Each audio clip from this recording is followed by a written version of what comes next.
Cubs baseball on CSN Chicago is presented by State Farm. It's over 100 degrees here in Arizona, but they have a roof and they have air conditioning here at Chase Field. The Cubs and the Diamondbacks open up a 3-game weekend series. Great to have you with us, Jim DeShays, Len Casper. We're refreshed after an off day. And the news on Wilson Contreras, not good, could be worse, moderate strain of his hamstring. Yeah, probably out of action for 4, possibly 6 weeks. He'll likely just rest for the first couple of weeks. We take a look at him going down the line in San Francisco the other day. It looked pretty ugly when it happened. Very gingerly leaving the field was Contreras. So now an opportunity for Alex.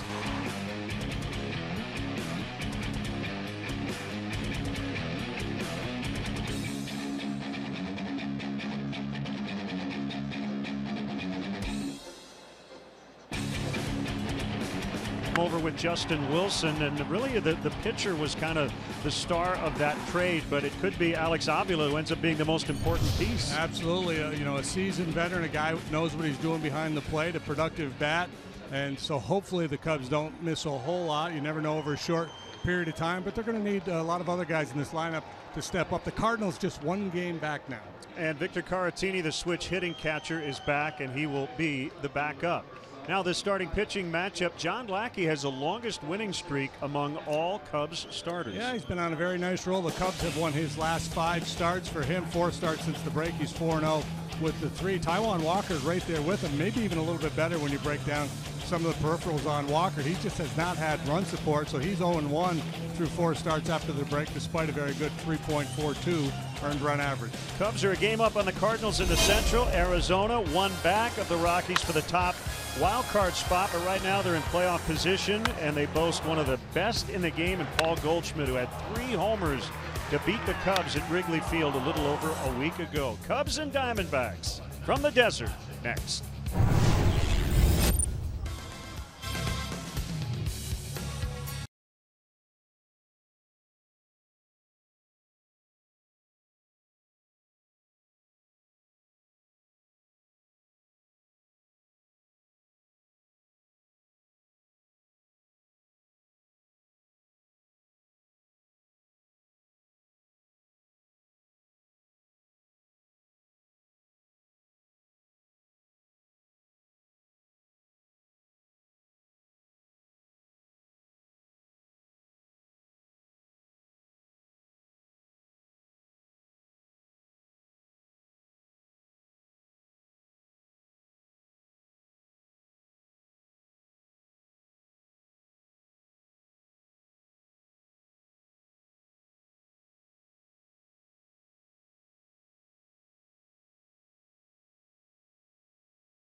Cubs baseball on CSN Chicago is brought to you in part by Lexus, who encourages you to experience amazing. Blue Cross and Blue Shield of Illinois, through it all. Ford, who invites you to go further in their fuel-efficient vehicles. Check out our entire lineup at your local Ford store or buyfordnow.com. Menards, save big money at Menards. And Southwest Airlines, yes to low fares with nothing to hide. That's transparency. Welcome back. We'll be playing indoors throughout the weekend. Again, triple digits outside, but very comfortable inside, and there should be a lot of Cub fans here inside Chase Field all weekend long. Let's get the Cubs Southwest starting lineup. One game ahead of the second place Cardinals going into action tonight. It is a bunched division. More on that in a moment. John Jay in center. Chris Bryant plays third, bats second.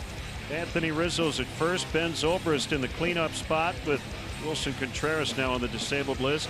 Kyle Schwarber is in left. Alex Avila, the catcher, will hit sixth. Jason Hayward is in right, batting seventh.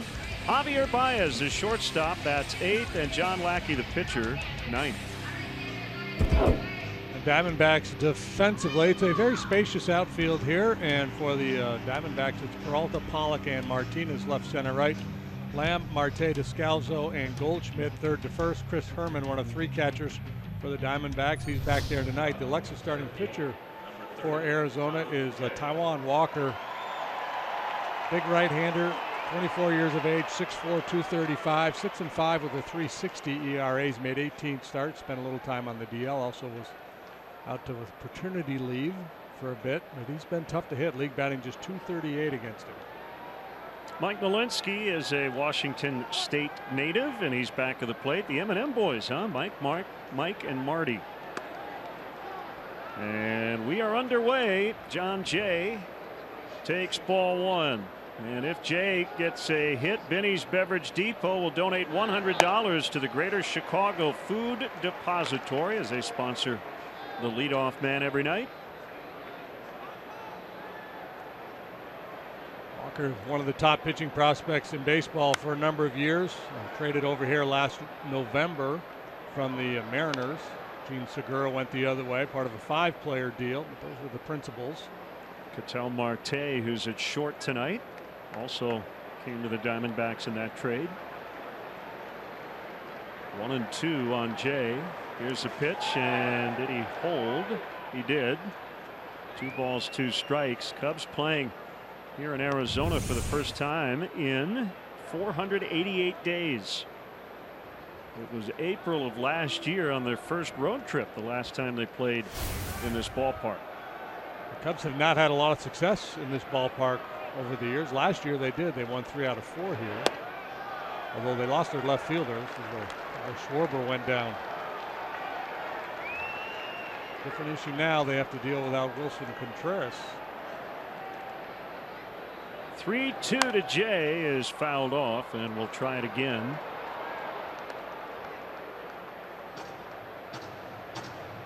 Walker can go upper 90s with the fastball. He'll usually sit around 94. Good split finger pitch, so splitters down, elevated fastball is a big part of his game plan.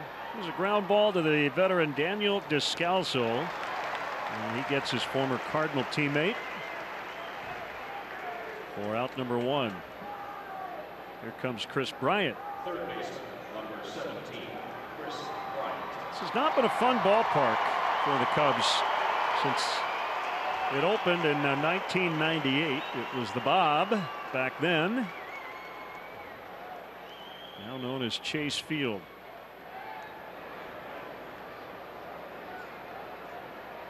Bryant 5 out of 12 in that series in San Francisco, including a triple. Hits in 7 straight as he takes a strike. This is Walker's first career start against the Cubs. We've seen him a little bit in spring training recent years. He turns 25 on Sunday.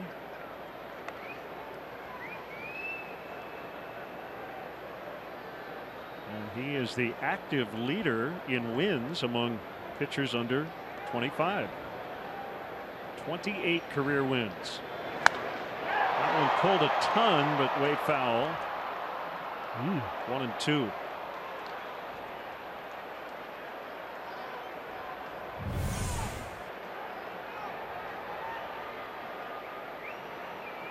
Good for the ego to hit one that far. Just doesn't do much for the scoreboard.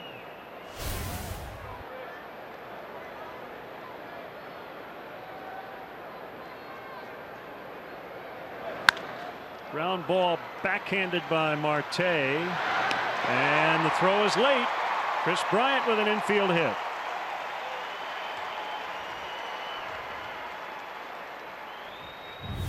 Speedy slugger does it again, and Marte takes a little time before unloading. He's got a very strong arm. A more aggressive path to that ball was needed, but another infield hit for Bryant. Good to see him running well after tweaking the ankle the other day.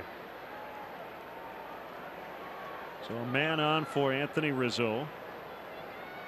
Cubs have dropped 3 consecutive series, including 2 of 3 to the Diamondbacks at Wrigley Field. Lost 2 of 3 to the Nationals and then at San Francisco. I think the running game might be in play here tonight with Walker on the mound and Herman behind the plate. Base Steelers are 11 for 11 when trying Walker this year. Herman has only thrown out 15%.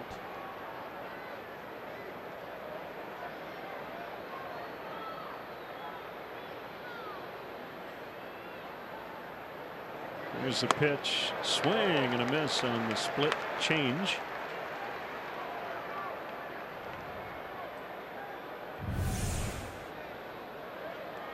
Whatever you want to call it. 88, 89 miles an hour, so he throws it hard.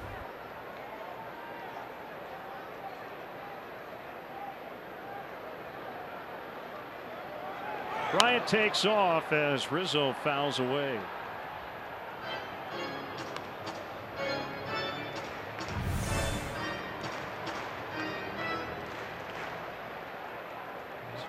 Good action on his fastball. He can get in on the hands of both right and left-handed hitters. Not afraid to pitch inside.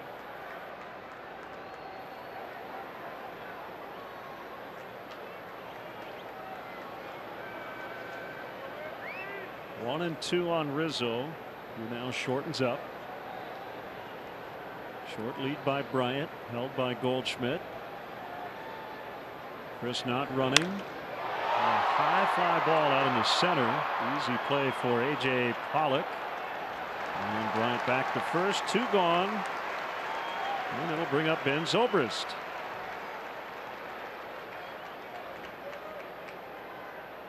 Second baseman, number 18. So I was asked the question yesterday about the quantitative statistical look at the loss of Wilson Contreras versus the chemistry, the lineup, all that other stuff question, with the idea being if you look at wins above replacement and you lose a 5 or 6 win player for a sixth of the season, that's about a 1 win stretch of time theoretically, right? Mm-hmm. And then you talk about his presence in the lineup, all of the stuff he does behind the plate, but I think where I tend to go is the statistical route, because when you lose a guy, you tend to forget that somebody actually replaces him. Right. So you just don't know net what the result is going to be. Right. And the nature of sport, certainly the nature of this sport, is that over any smallish sample, whether it be 2 weeks or 4 weeks, it's possible that the guy who replaced the injured player would outperform him. Absolutely. Now, is that rose-colored glasses thinking? Maybe a little bit, but I mean, we see it all the time. Just don't even consider injuries. Just look at it as the baseball season plays out over periods of time. Your light-hitting, center fielder might outperform your slugging first baseman over a 3-week stretch. So that's the hope that Avila is able to do some damage, to be productive. So it's a big loss. There's no question about it. But the Cubs feel like they have enough depth to. Well, it chips away at your sustain. depth for sure. Yeah. And I would be, had they not made the deal for Alex, I think everybody would be a lot more nervous. But he's got a pretty good resume. He's a good player.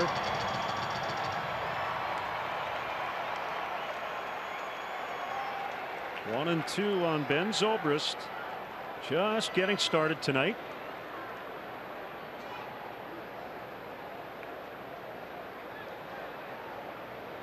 The big right-hander on a 1-2 pitch.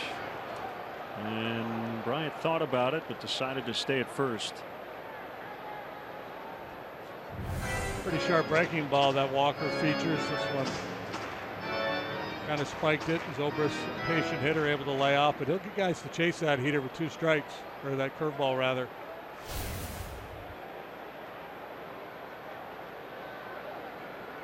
That guy was just saying, I could step in for Wilson Contreras for 2 weeks and we would be just fine. That one served out in the left center. Bryant will make the turn, and he'll end up at third. And the inning alive for Kyle Schwarber. 2 singles here in the first inning.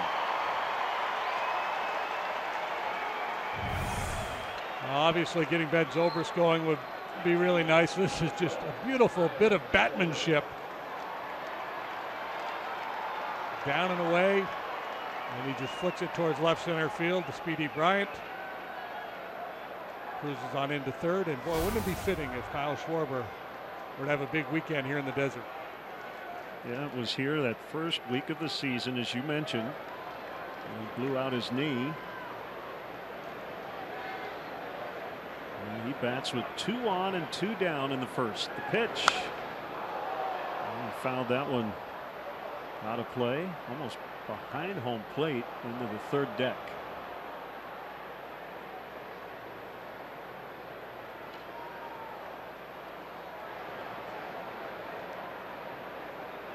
Cubs 1 ahead of the Cardinals, 2 up on Milwaukee, 3 ahead of Pittsburgh. By the end of the night, the Brewers, who led this division for much of the year, could end up in 4th place. And they're getting pounded right now by the Reds, 10-2 in the 4th inning. Pirates just beat the Blue Jays 4-2. And the Cardinals have a 6-1 lead in the 5th at home against Atlanta. You know what Dan Rather would say? What's that? This race is hotter than a Times Square Rolex. It's tighter than a too tight bathing suit on a too long ride home from the beach. If you don't know who Dan Rather is, kids, you can Google him. That's the kind of stuff you get from JD after an off day. 2-1 on Schwarber. Anytime you got a tight race, you got to play the Dan Rather card.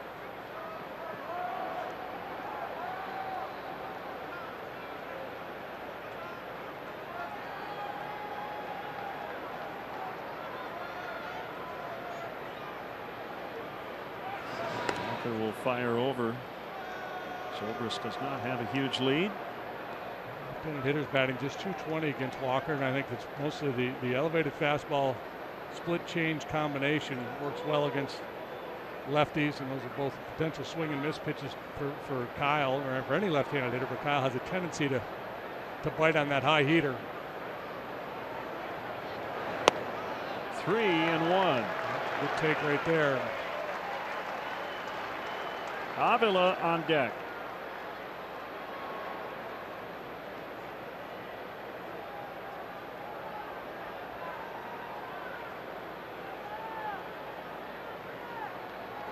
Well, at the very least, the Cubs are taking a nice bite out of Walker's pitch total tonight. Number 25, and a swing and a miss, 3-2. Wow. Straight up challenge, 3-1 heater. Outer third up a little bit. Good swing by Schwarber, but again, the velocity matters.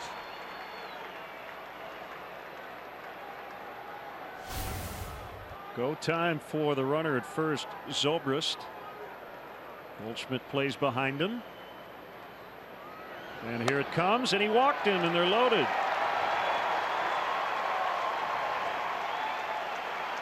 Good work by Kyle. Took a whack at that 3-1, just got beat. Did not panic, laid off the high fastball, and passes the baton to Alex. He has a little history with Walker, 3 for 6 with a home run.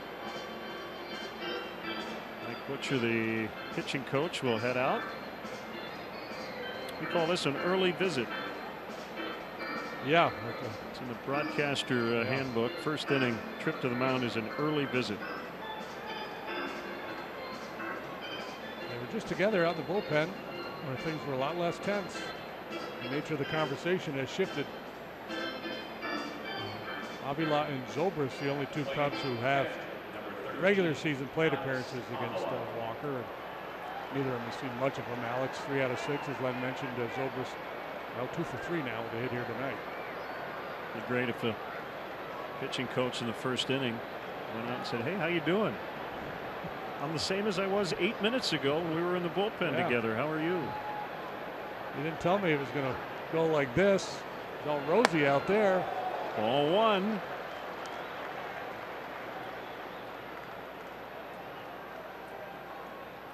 Diamondbacks just lost 2 out of 3 to the Dodgers, but they've been very good here in their home ballpark. Second best home record in all of baseball, trailing only the Dodgers. I don't know if I should say that guy was a hot dog or he has a big head. Maybe a little both. 2-0. That one missed badly. Getting a little wobbly with his delivery. He's a big man, and sometimes big guys, it's tougher to repeat the delivery. He's kind of drifting, and it's causing that arm to drag. Good spot to be in for Alex Avila. 2-0 with the bases loaded.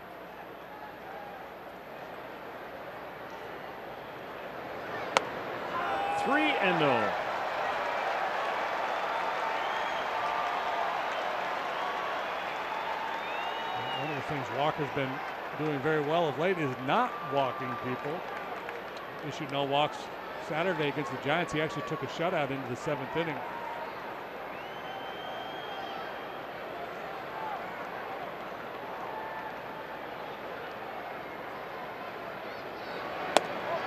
And he walked in, and the Cubs had the early lead. Here comes Bryant. Avila gets the RBI. It's 1-0.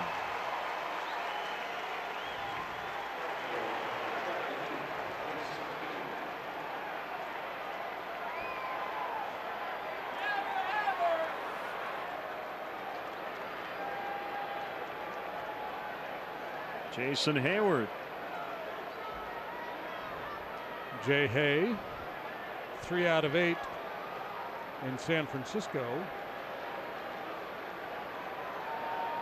This is not a time to be passive. Just because he's issued a couple of walks, you're looking for something to jump on here. Hayward turned 28 on Wednesday, the day after Anthony Rizzo had his 28th birthday.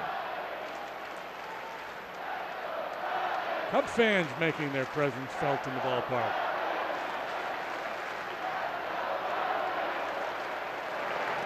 That gets by. Here comes Zobrist. It's 2-0 on a walk and a wild pitch. Now, awkward reaction by Herman. I'm guessing he got crossed up there. Again, it was a nasty breaking pitch from Walker, but he hasn't thrown enough strikes to really get Cub hitters into swing mode, and he's talking to Herman as they walk towards the mound, saying, "My fault." So yeah, it's clearly a cross-up. They have charged Herman with a pass ball, which I would disagree with, but well, especially when it's one where, yeah, especially with the cross-up, there's no way for the official scorer to know that for sure, but it'd be worth checking in later on. I would just go, the ball did hit the dirt, even though it looked awkward for Herman. 1-1 to Hayward, and a fly ball pretty well hit to left, but it's going to be caught. Peralta has it. Cubs 2 hits, 2 walks, a pass ball, and 2 runs for the D-backs coming up.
West starting lineup, fourth in the National League in runs scored. Peralta, Pollock, and Lamb at the top. Goldschmidt, Martinez, and Descalso in the middle. Descalso had 3 hits last night against the Dodgers. Marte, the shortstop, has been hot as of late. Herman, the catcher, and Walker, the pitcher. Cubs defensively, well, there's Kyle Schwarber back out in left field. John Jay is in center. Jason Hayward. He of the strong arm is in right. So Brian Baez, Sobers, Rizzo, third to first. Avila behind the plate. Lexus, starting pitcher for the Cubs tonight, is the big Texan John Lackey. Lexus experience amazing. And Lackey looking for his 10th win. That's something he's done every year in his big league career in which he's pitched a full season. Double-digit wins. 9-9, 481 for Lackey. Lifetime 4-0 against the Diamondbacks. 2-0 with a 315 in this ballpark. He won here last year. He did get hit around a little bit, allowed 6 runs. For the record, at game time, 103 degrees outside, 80 degrees indoors. As Peralta takes outside for ball 1.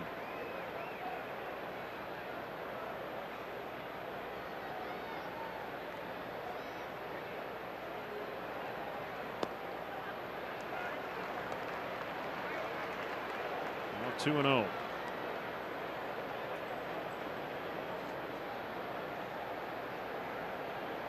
Having a very nice year. 350 and change on base percentage from the leadoff spot. Get the job done.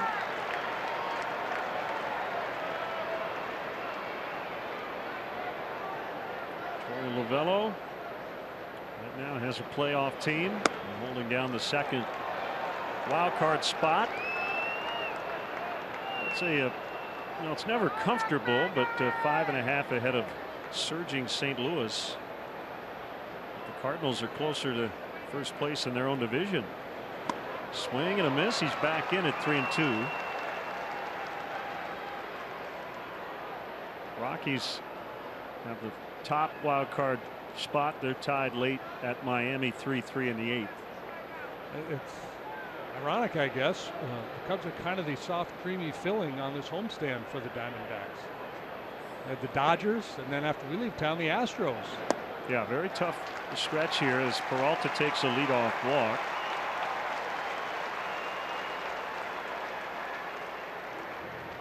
And here comes A.J. Pollock. By the way, it's 90s night, so if you see some people in some outfits that don't quite look like they fit in 2017, that's probably why. Yeah, I don't even know what would define a 90s look.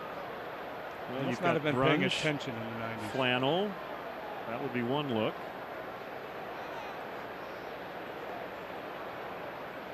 Well, I really haven't seen any of that in the ballpark.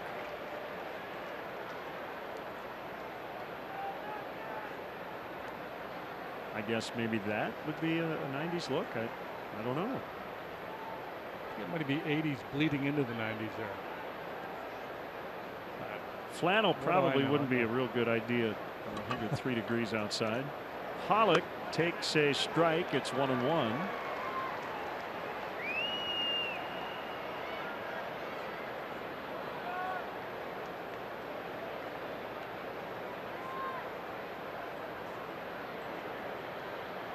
Joseph has a bachelor party.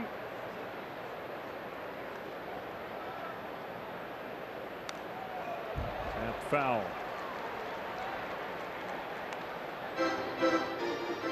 There you go. Got A.J. Pollock as Forrest Gump. He'll be looking to run tonight.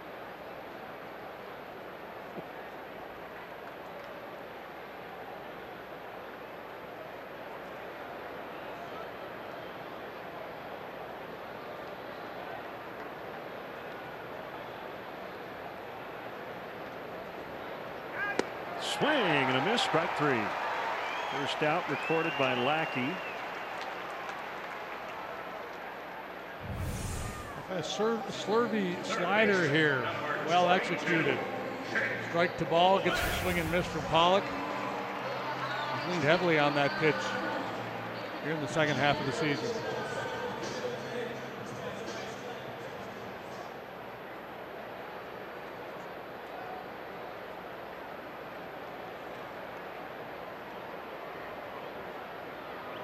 Jake Lamb, or Ace.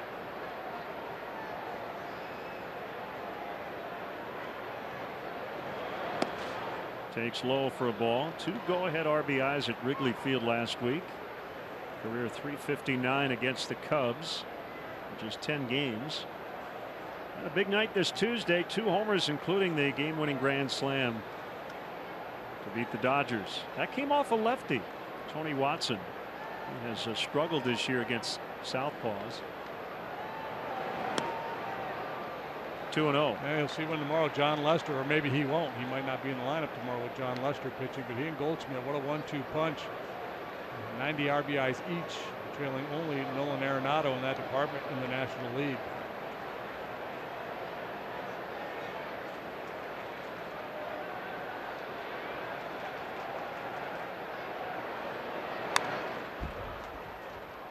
Fouled on the screen. 2-1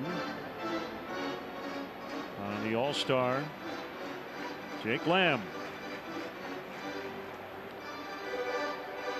OPS of .992 against righties, .605 versus lefties.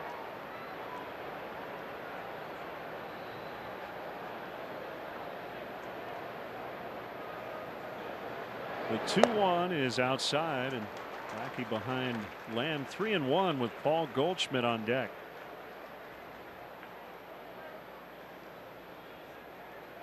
Facing him with multiple runners on base, never a good idea. Yeah, neither has thrown a cookie to Lamb, so he's in a bit of a bind here. He's got to make a pitch on 3-1. He walked him. A walk, strikeout, walk to start his night, and here comes Goldschmidt.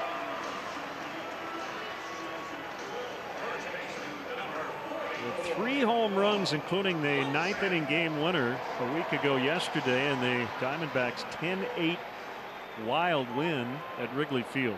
First career 3-homer game for Goldschmidt. 5-time All-Star. And he bats with 2 on and 1 out. Cubs leading 2-0.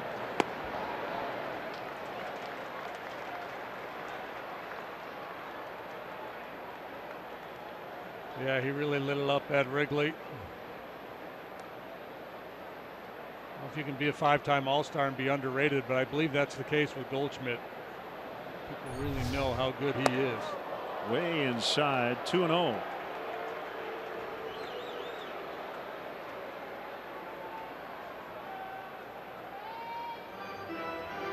So pitcher and catcher will discuss. The thing that makes Goldschmidt so tough is situations like this, he doesn't change his game. I mean, yeah, every hitter is going to expand every now and then, get a little carried away, chase a bad ball in a count where they're trying to inflict some damage, but he doesn't do it very often.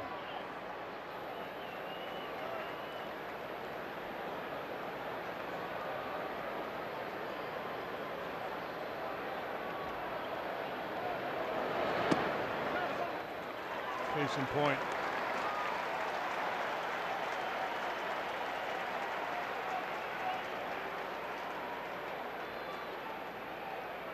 Dangerous hitter on deck as well. J.D. Martinez waits.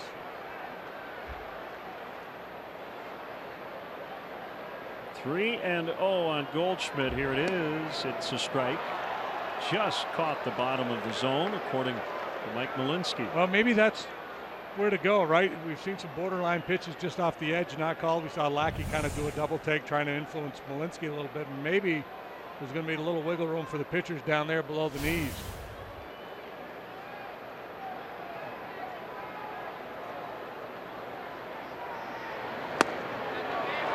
3-2.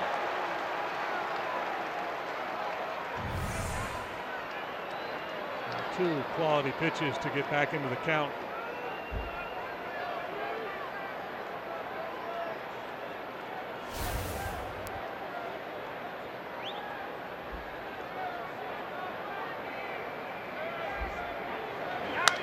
Ground ball could be 2. And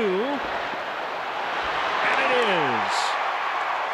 Lackey comes all the way back, not only gets Goldschmidt, but gets out of the inning. And the Cubs lead 2-0 after 1.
Is presented by State Farm.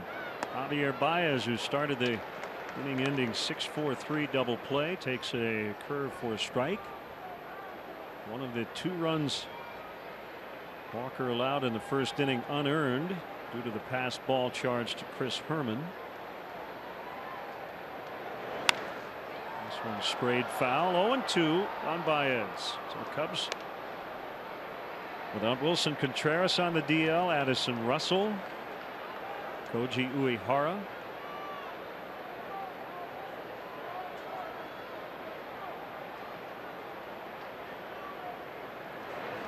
And he chased a bad one.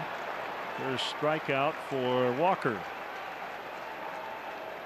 Hey folks, one fortunate fan will win a Player Grade 2016 World Series ring donated by Jostens. Proceeds benefiting Cubs charities. Now through September 4th, Cub fans can purchase raffle tickets for $10 each. Tickets can be purchased online and at official raffle locations around Chicago. Visit Cubs.com/ring-raffle. Pitcher John Lackey takes a strike. Cubs middle of the pack going into action tonight, 8th in the NL in runs. They walk a lot. Second most in the NL. So high on base percentage, low batting average, hitting his .246 as a club going into tonight. Where do they rank in terms of slugging? The Cubs rank 7th in the NL in slugging. That's an area where I think they probably expected to be better, right? Yes.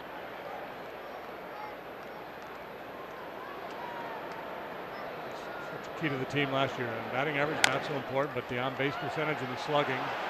Barehanded play Walker, and he gets Lackey. The only guy on the team you're going to throw out in that spot.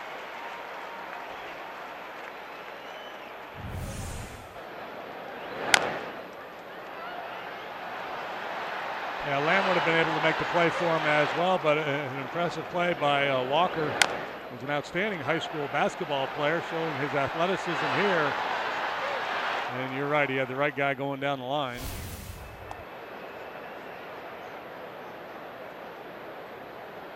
Actually offered an opportunity to sign a professional contract to play basketball in the Philippines after high school.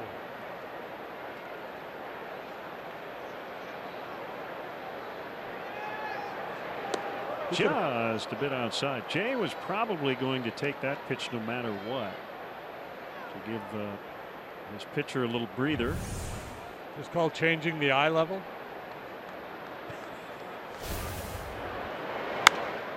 Good range by Herman.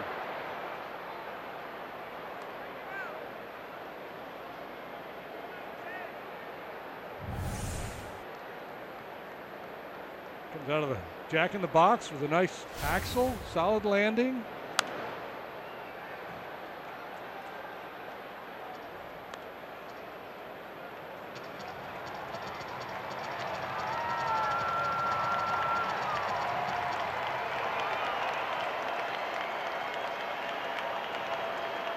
One and two on John Jay. The turn, the throw, and he hit him.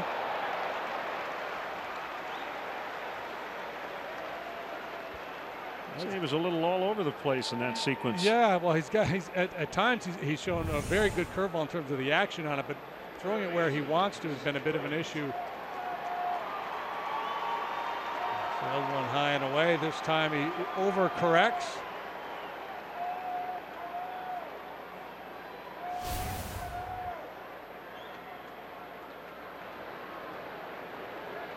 Bryant with a single and a run in the first inning, now has an 8-game hitting streak. And he takes a strike near the outside corner.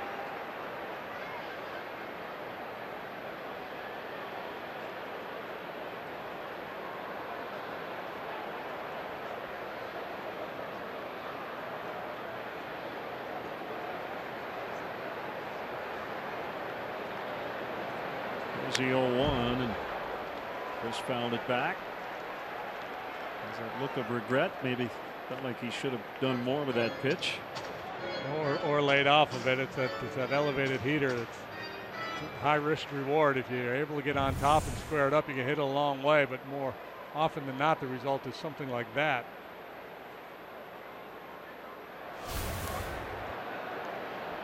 Run Jay here. It looks like he wants to go. He is not running, and the pitch is high. Not a big part of Jay's game, but with Bryant down in the count, I like the play. One, you might get a spiked curveball here. Two, he's less likely to hit for power with 2 strikes on him. 3, if you get thrown out, you got Bryant leading off the next inning.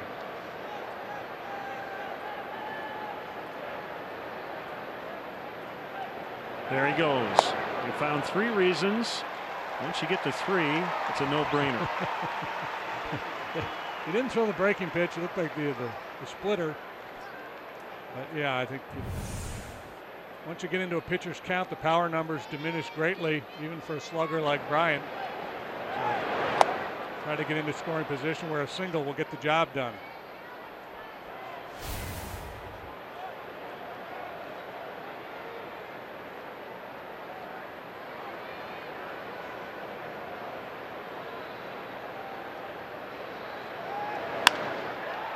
Laced foul to right. Got him in protect mode with 2 strikes.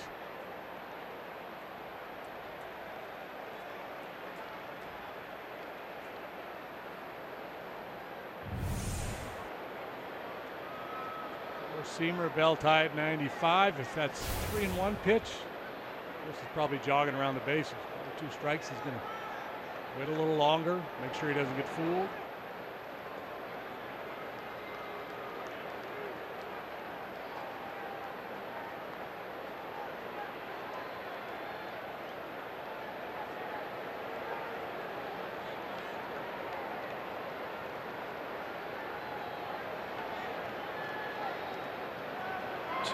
Two taken for ball 3. Yeah, that's the other thing the stolen base does. It creates an open base at first base, and I don't think it's a wise strategy to pitch cautiously to Bryant here necessarily with Rizzo on deck, but it does open up the possibility that Walker would get a little tentative go ahead and walk Bryant and set up Anthony to do some real damage.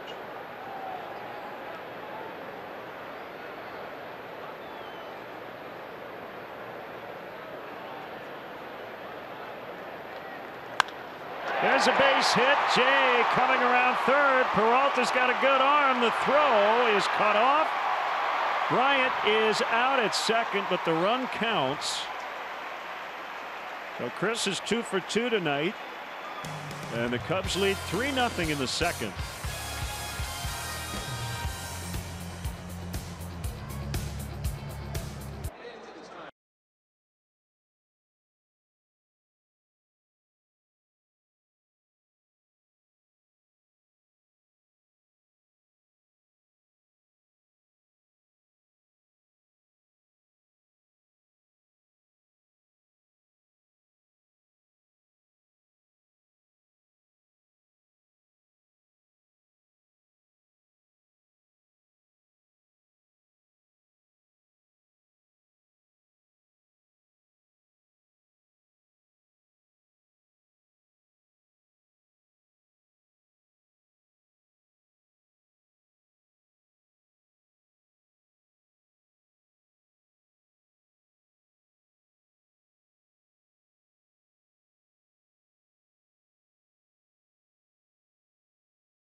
See some of John Lackey's work against the Washington Nationals.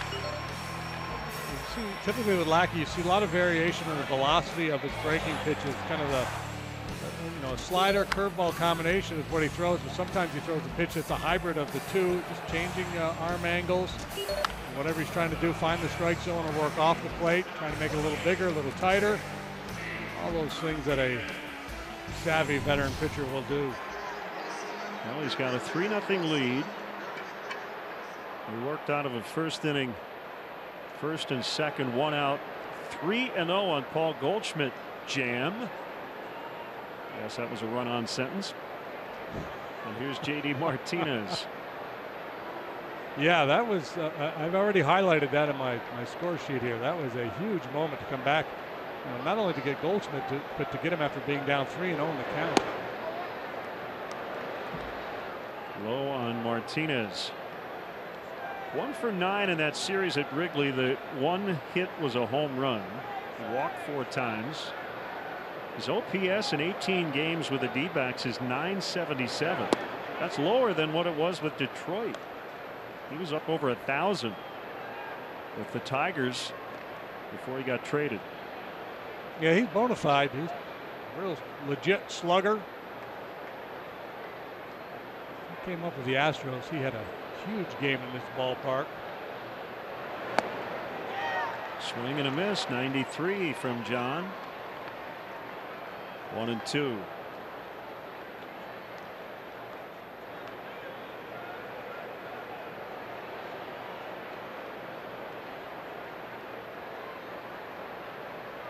Lackey looking to win his 5th consecutive start. Will be his longest such streak since 2008. Reports of his demise greatly exaggerated, eh? Nice bounce back after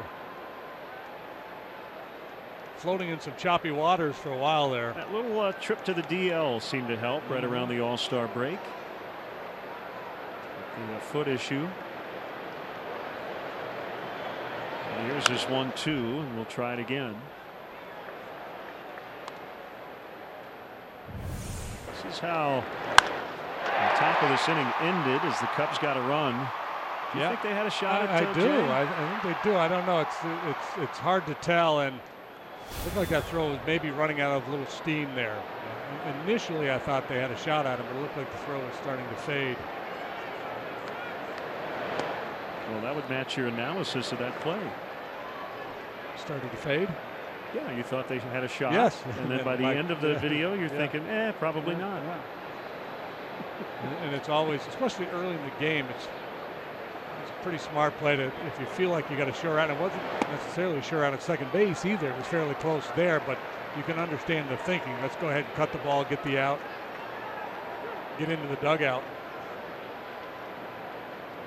Late in the game and you're down a couple, you probably go ahead and let that throw go through and hope for the best.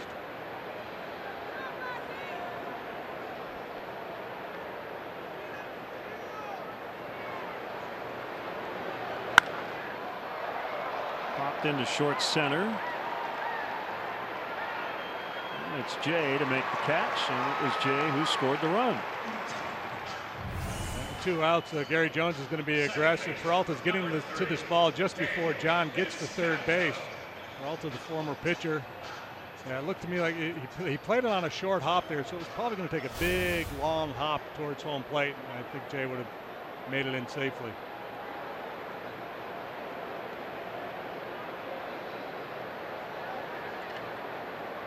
Daniel Descalso playing second, left-handed bat. And if the Cubs take a 15-run lead, he can probably pitch a shutout inning, like he did at Wrigley Field.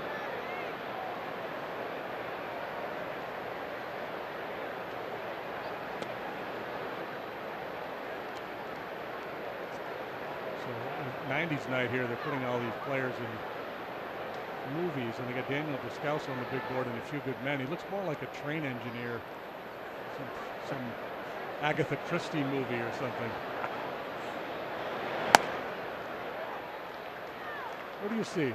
Tell me at home what you think. Is this A Few Good Men, or is that a train engineer? Tickets, please. Tickets.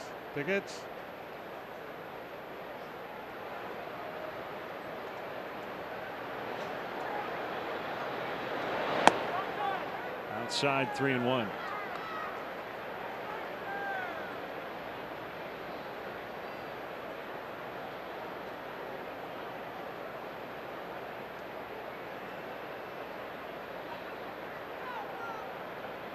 Like Brandon Crawford's hair made the trip with the Cubs to Arizona. 3-2. His hair got on the plane.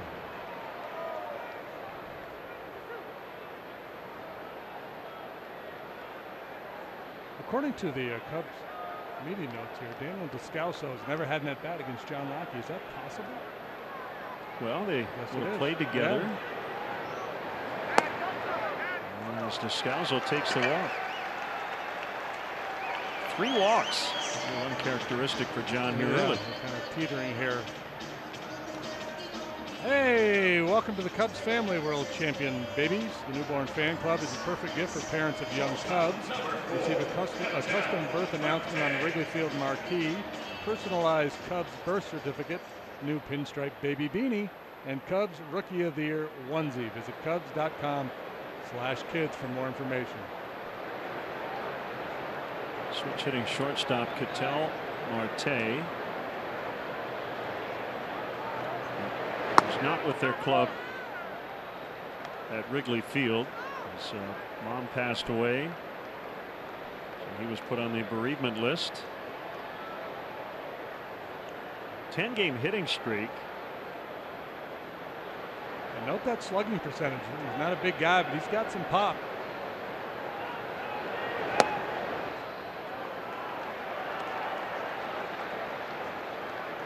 Chatting with Bob Brenly before the game, he said Marte almost hit one completely out of Dodger Stadium recently.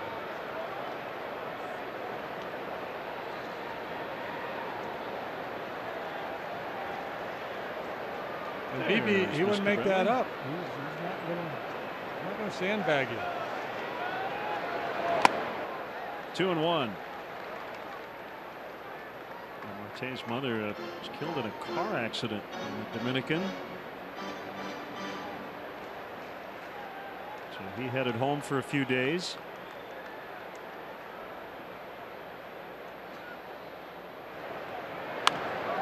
Cued foul. Past third. 2 balls, 2 strikes. Called up on June 28th from Reno. Marte was batting .338 down there at 23 doubles, 7 triples, 6 home runs in 70 ball games. At the time of his recall, he was leading all of minor league baseball with 105 hits.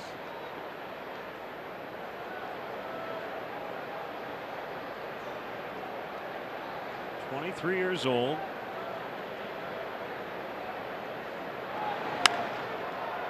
Pulls one in the air to right. Long run over by Hayward, and he's got it.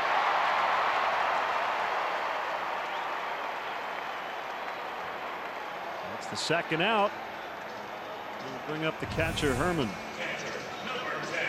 Like he catches him out in front, he lofts a little fly ball towards the right field line, and a good break by the Gold Glover. Ball flies here. There's a lot of room out there, however. You get out to the alleyways. Boy, 413 just to the either side of straightaway center.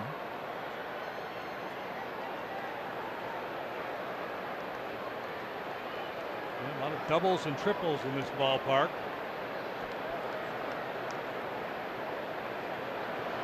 Herman takes ball 1.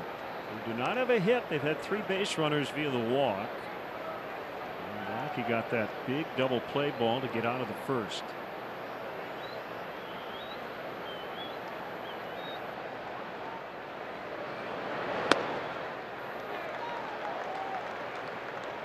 I'd love to get Herman here and have Walker leading off the third.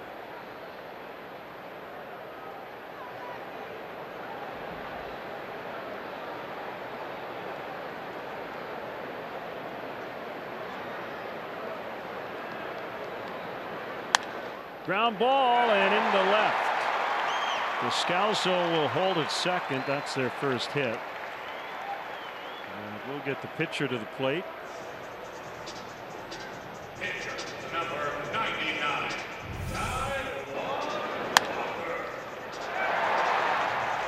Yeah, sharply hit. Chris able to get a little leather on it and slow it down. Clearly a base hit. That's always a tough play for a third baseman. A left-handed hitter hits the ball sharply on the ground in that direction.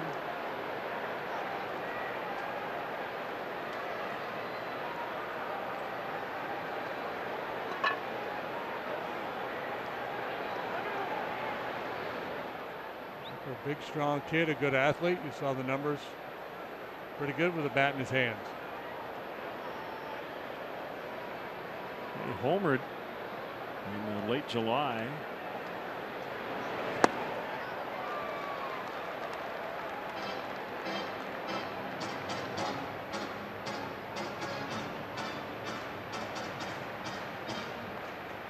Strike on Walker.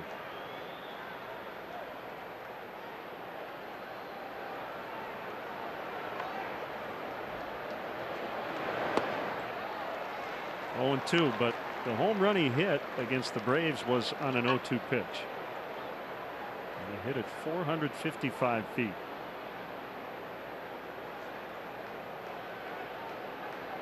Well, he's not picking up spin right now.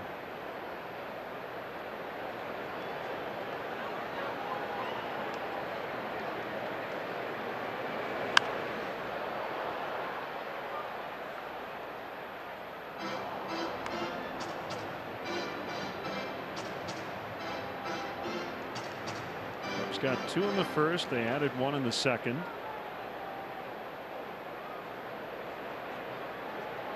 Braves coming back on the Cardinals. It's now 6-5. Cardinals lead in the 7th. If the Cardinals hang on, the Cubs need to win tonight to maintain sole possession of first. Good slide and block by Avila. Well, this season obviously far different than last for the Cubs. From the fans' perspective, fun in a different way, right? I mean, last year was fun to watch his team dominate pretty much wire to wire and go on and win a World Series. Much more of a battle this year. A lot of drama. Everybody checking the out-of-town scoreboard first thing in the morning. Pick up the paper or your device. See what happened with the other clubs in the race. Swing and a miss. A strand 2. Cubs 3. D-backs nothing after 2.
Group, the spectacular collision of comedy, theater, rock concert, and dance party all rolled into one. Catch our boys in blue at the Briar Street Theater. Call 800 Blue Man or visit blueman.com.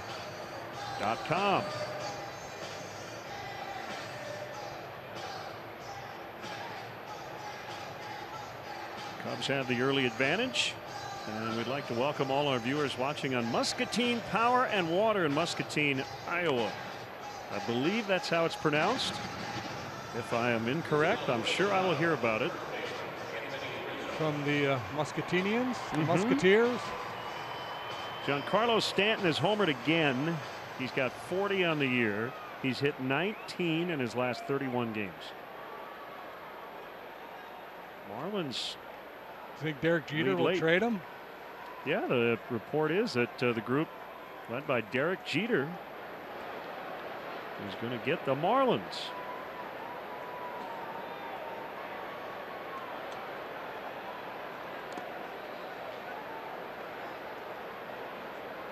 One 1-0 on Anthony Rizzo. And Jeter is going to be in charge of the baseball operations.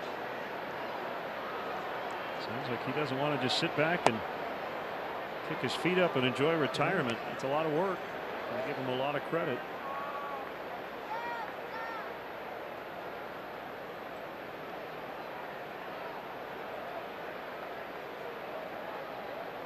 One off the inside corner. Sad news this week. Former longtime umpire Ken Kaiser passed away. He was only 72. Yeah. He had been dealing with diabetes for a long time. There's a swinging bunt. Nice barehanded play, and Walker has done that twice. They get Lackey earlier, now Rizzo.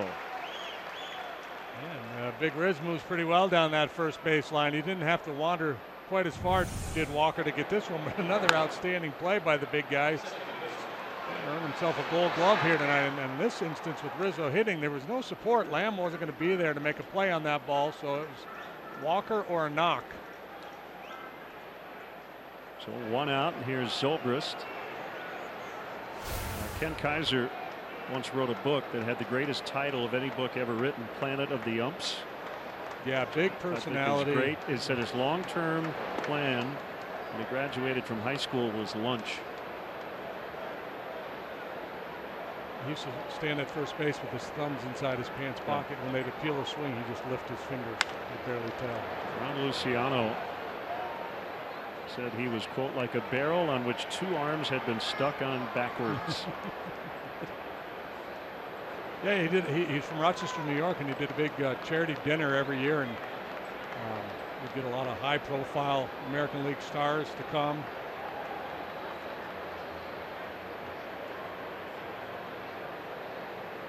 The 1-1 to Zobrist is popped foul to left out of play. There's a great story Roger Clemens tells of Kaiser inviting him through an intermediary to come to his dinner one year, and Roger had something else on the schedule. So I don't know if it was the bat boy or whoever ran to the umpire's room and said, Roger can't make it.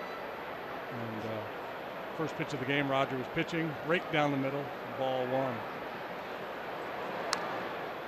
Second pitch of the game, right down the middle, ball two. Catcher turns around, starts chirping at Kaiser a little bit. Kaiser said, go ask Roger if he's coming to my dinner this winter. Catcher trots out to the mound. Roger says, tell him I'll be there. All was well. Ah, the good old days. True, I don't know, but it's a good story. Yeah. That got a piece of the bat. And there's a foul tip strikeout. Number 2 for Walker. Left fielder, Kyle Schwarber.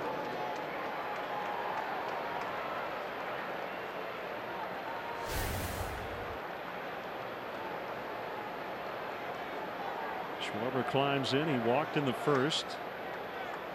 At that point, the Cubs had not scored, but it set up the bases loaded walk taken by Avila. And then the pass ball allowed Zobrist to score. Yeah, a great example of just staying true to yourself. Don't let the moment get to you. Don't expand. Go ahead, take the walk. All right, so that doesn't translate into the runners in scoring position, 2 out hitting, all of that stuff, but just kept the line moving. Yep. Just a 2 out reach to keep things alive.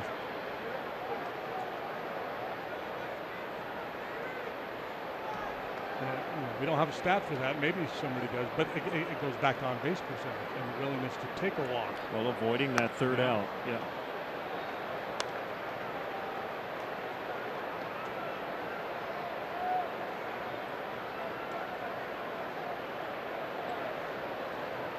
A note on the scoreboard: Tracy Smith was Schwarber's college coach at Indiana University. I guess he's now at Arizona State.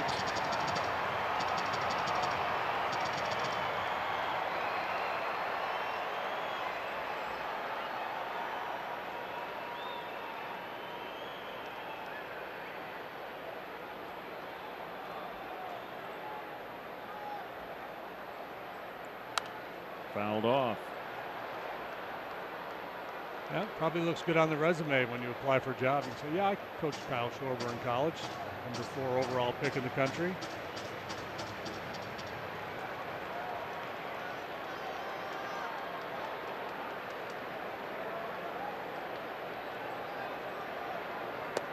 Three and 2. Walker's nearing 70 pitches on the night. We're only in the 3rd inning.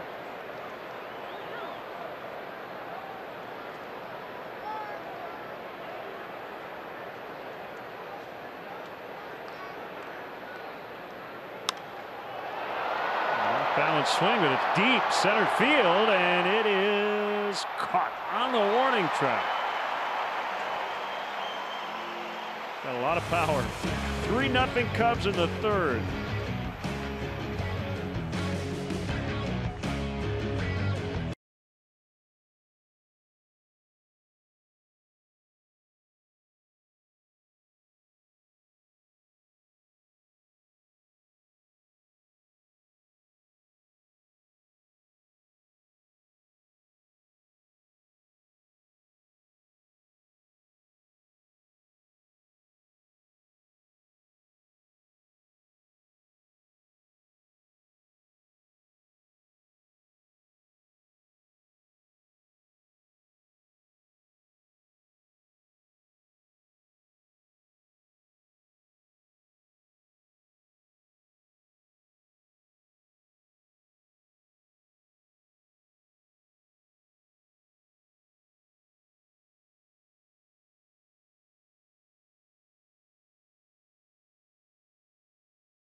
Score, Nemanja Nikolic looks to take back the lead in the race for the Golden Boot as the men in red face the Columbus Crew. SC coverage begins at 6. The Chicago Fire pregame on CSN Plus. Don't get too close to your TV or you might get burned. 3-0 Cubs. I added that last part. That would be a nice touch. I'm intrigued. Peralta walked to lead off the bottom of the 1st. This time he takes a fastball for a strike. Yeah, John's been living on the edge a little bit. 2 walks in the 1st. He walked to Descalzo in the 2nd. He's been working from behind a fair bit. So far he hasn't given up any runs. That's the bottom line. That's good. Good pitch. Just missed the edge. Walensky's been very consistent in not calling that borderline pitch.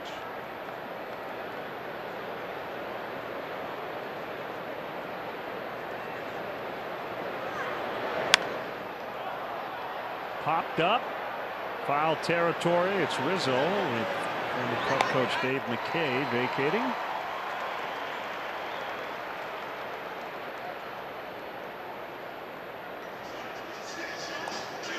Ten-7 Reds lead the Brewers, who just put up 5 in the 6th, and they're still batting. In that game, Joey Votto extended his hitting streak to 16. We'll see the Reds at Wrigley Field on Monday night. See the Reds 10 more times between now and the end of the season.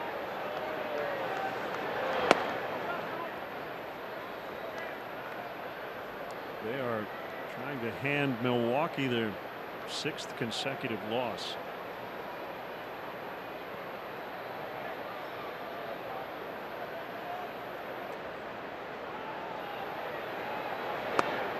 One and one on Pollock.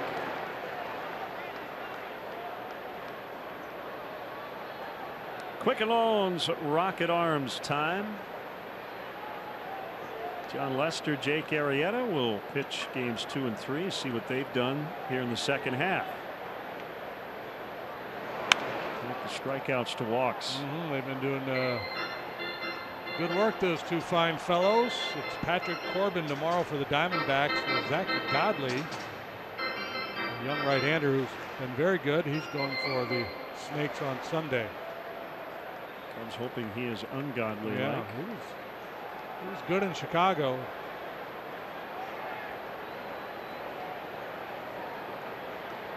Diamondback club has pitched a lot better than people thought they would. Well, I guess I shouldn't speak for people. Speak for myself. They pitched a lot better than I thought they would.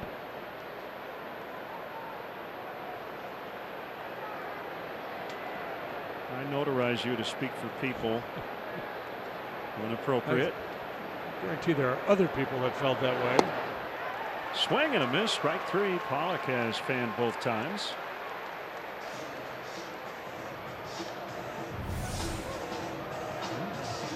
Again, that breaking pitch.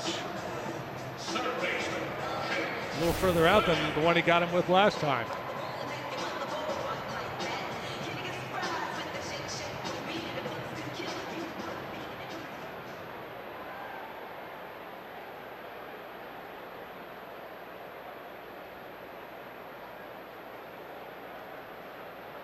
Pitch to Lamb is low. It's kind of a sweet spot here, pitching to Lamb with nobody on base, and if he gets him, he'll pitch to Goldschmidt leading up to 4th with nobody on base.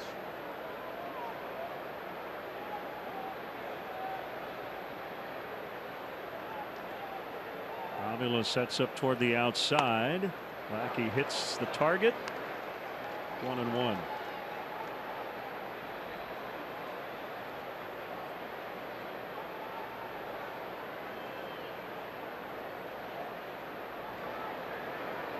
Alex is going to get a crash course in catching these Cub pitchers now.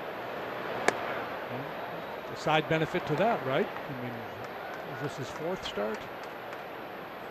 Yeah, he's going to get plenty of looks at all these rotation guys, so that when Contreras does come back, they'll have them all pretty well figured out. Catching Lester is kind of the big storyline, since Contreras has done it all year. Lamb in the air.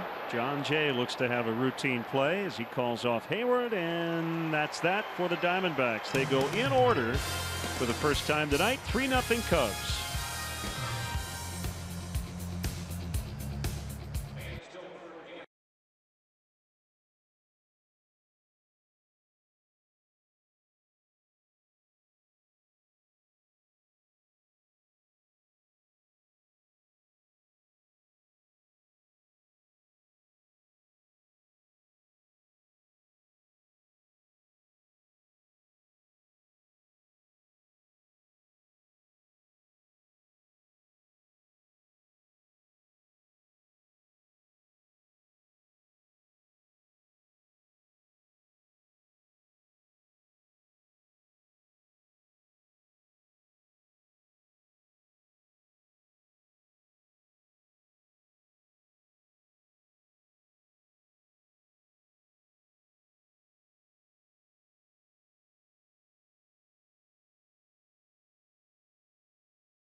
On Monday, first pitch will be at 7:05, and up to the first 10,000 early arriving fans will receive a Fergie Jenkins retired number 31 flag presented by Pepsi. For more information, visit Cubs.com. Speaking of retired jersey numbers, Edgar Martinez will have his number 11 retired tomorrow night by the Mariners. He's their current hitting coach. And well deserved. So the number will be retired, but I would assume he'll still get to wear it. He'll just still be the last Mariner to wear it.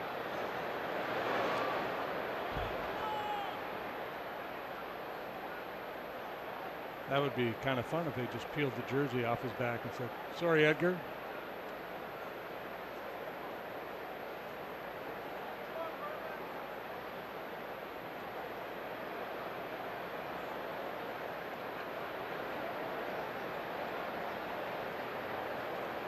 There's the 1-0 to Avila. It's inside. 2 balls, no strikes. Has he seen a strike tonight? It was a 4-pitch walk, yeah, wasn't it? He was not.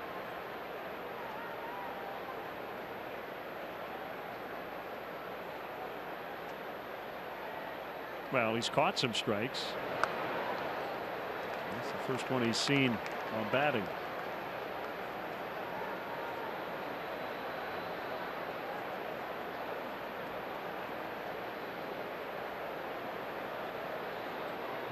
Shift on him on the pull side, obviously. Straight up, maybe a step the other way in the outfield. He's got good power to left center. 2-2. Borderline low. Boy, and with this big right-hander coming over the top, if he can consistently drive that pitch down around the knees, that's going to present some very tough angles for hitters. Just hasn't been able to do it very often here tonight. Full count. So Edgar Martinez got 58.6% of the Hall of Fame votes. He's got 2 years of eligibility left. You think he'll get in? I don't know. I think a lot depends on who else is on the ballot, with how crowded the ballot is. Ball 4.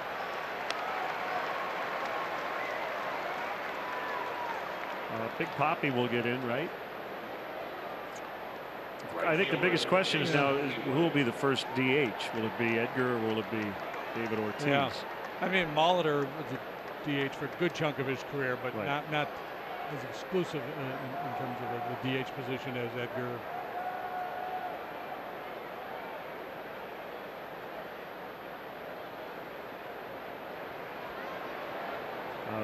Martinez is a career Mariner. He slashed .312, .418, .515.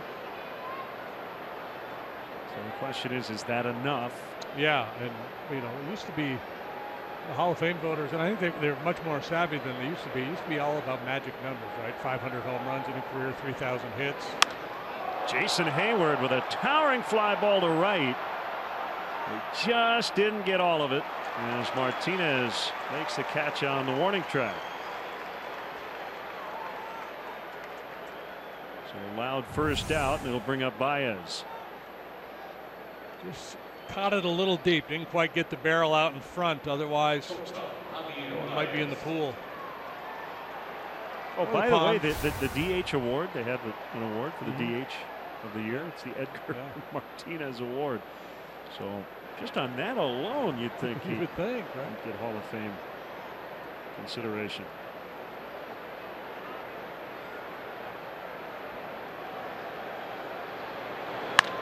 Baez bounces one, backhanded neatly by Marte. They'll get one, and no relay throw by Descalzo.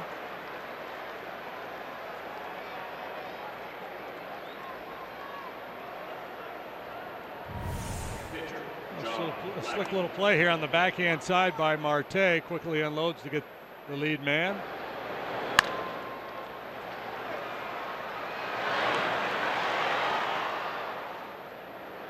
Diamondbacks were looking via their replay system whether or not they wanted to challenge, I guess, the slide at second, but they will not. Probably good practice for a club to get into, to always take a look at that play. I agree. I think that's one you can forget about from time to time. That's the play that Joe Madden doesn't love, in terms of the fact that they will call that on occasion an illegal slide. But yep, whether you like the rule or not, it's worth looking at.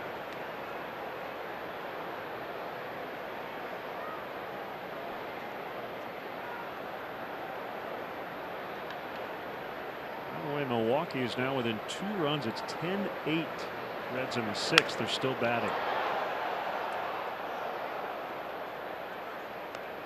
So they are far from done tonight.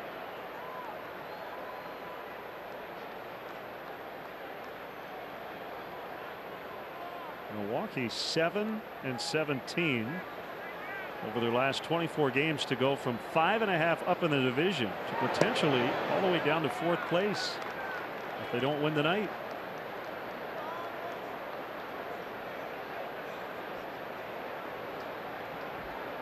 Cubs had a great note. I believe Ed Hardig supplied it.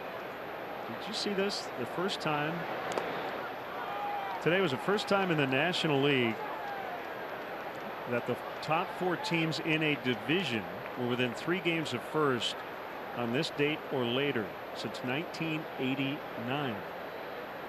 I did not see that. Cubs, Cardinals, Mets, and Expos were all within 3 games.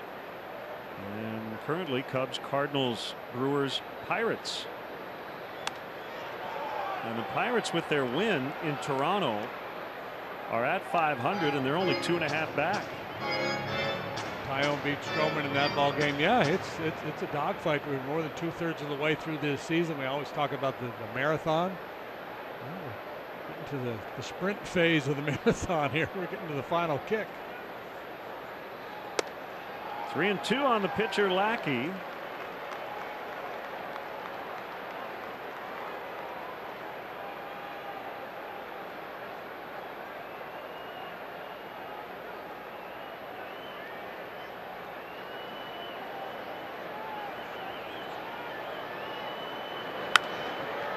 Fouled away.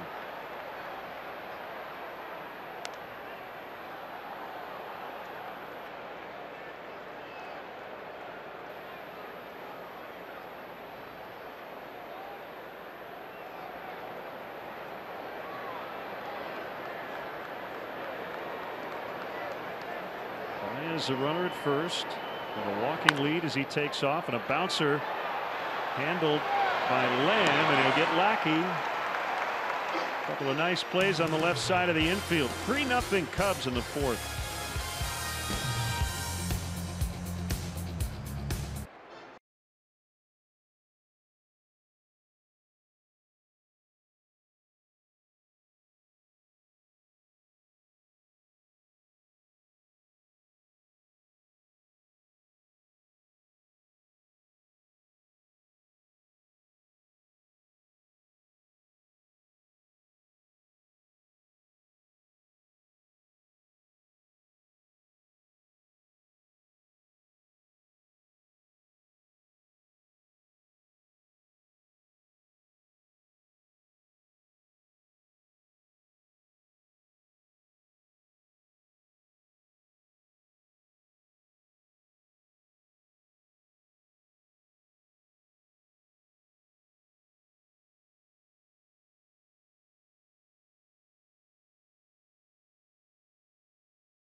Max 3-0.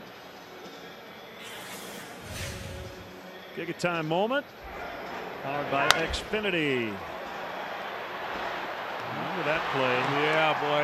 After, 2 walks in the inning, he fell behind Goldschmidt 3-0, worked his way back to 3-2, made another quality pitch, got the ground ball from the big slugger, and got out of Dodge. That's a Texas gunslinger. Staring him down.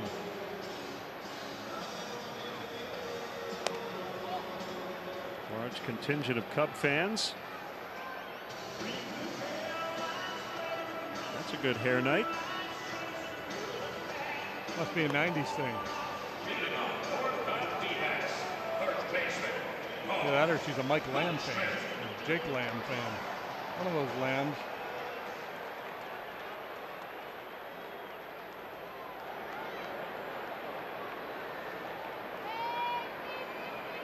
So here's Goldschmidt to start it.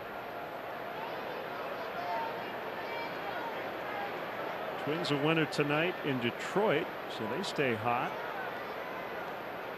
They won 6 in a row. Doesn't it seem like the teams in that division take turns winning 6 or 7 in a row? It does. One time it's Cleveland, the next time it's Kansas City, now the Twins. Kansas City coming off a 4-game sweep, losing 2-2 home and home to the Cardinals. And the Royals lost again tonight in Chicago. That's 5 straight losses.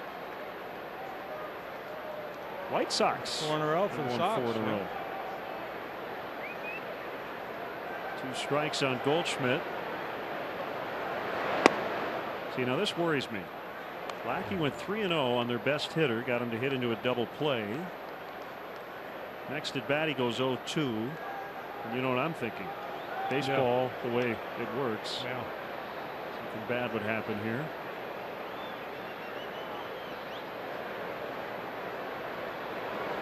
But I was wrong. Boy, he's had a nice night against Goldschmidt, who's 0 for 2. Right field. Time Goldschmidt was a little overly anxious to chase that breaking pitch out of the zone, but the Lackey's been able to execute that pitch consistently here tonight. That slurvy slider that starts on the plate then breaks down out of the zone.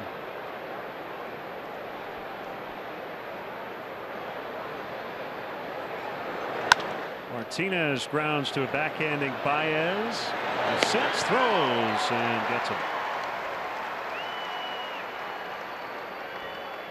On Wednesday, the Cubs take on the Reds. First pitch is at 7:05, and up to the first 10,000 early arriving fans will receive a Kyle Schwarber jersey lunch bag presented by Ganella Baking Company. For more information, visit Cubs.com.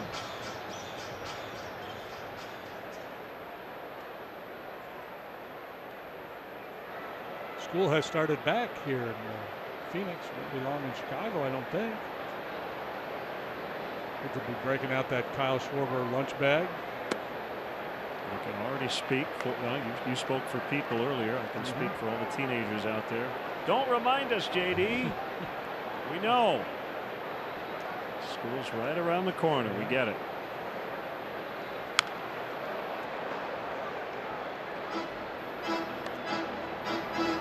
Were you a bring your lunch or a buy your lunch kind of guy? Depends. Depends on what they were having, huh? Yes. They're having whole kernel corn.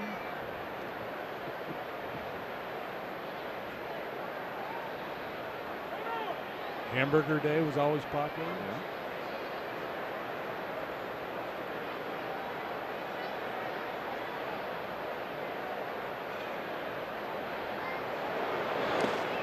Scalzo chases one.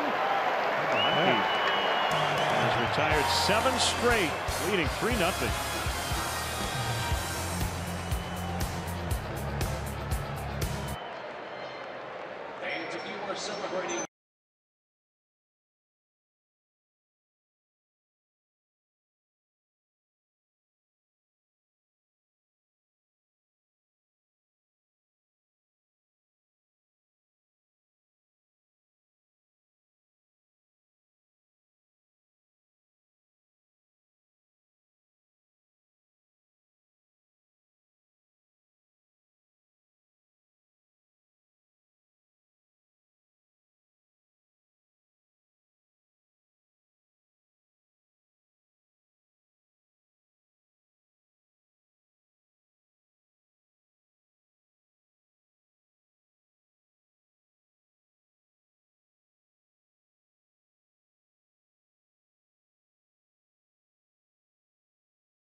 The third annual Respect 90 main event, Thursday, August 17th at the Grand Banking Hall at the Wintrust Building. The event will feature several rounds of local youth boxing and an opportunity to win premium prizes. A portion of the net proceeds will benefit youth boxing programs in Chicago's underserved communities. For details, visit Cubs.com/Joe Madden. Low to John Jay. Cubs putting Wilson Contreras on the disabled list earlier today. He's got a strained hamstring. Looking to be probably a 4 to 6 week injury. That's normally the recovery time for such a malady. Yeah, his biggest challenge, knowing him, is to be patient. If he's going to want to go and push it. And the key there, I think, the trainers and docs will tell you early on, man, you got to really back off. There's a lot of incentive for him to make sure that he's doing everything correctly to make sure he can come back and participate in the final, who knows, 2 or 3 weeks of the regular season and then hopefully the playoffs. John Jay is going to be retired as Descalso smothered that ball. He robs Jay of a hit. One away. Yeah, he'll share a little look there. The former Cardinal teammates. Descalso robs Jay. Good swing, sinking line drive. He gets it on the short hop. Second time Jay has bounced out to Descalso. Several nice defensive plays on the infield by the Diamondbacks, including 2 by the pitcher Walker.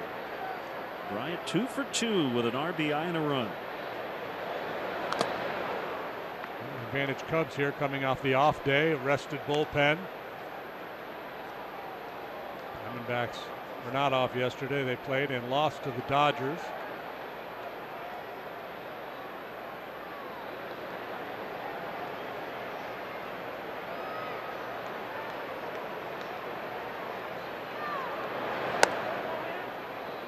One and Bryant. Walker would have to be pretty efficient to get through 6. He's already at 93 pitches with 1 out in the 5th.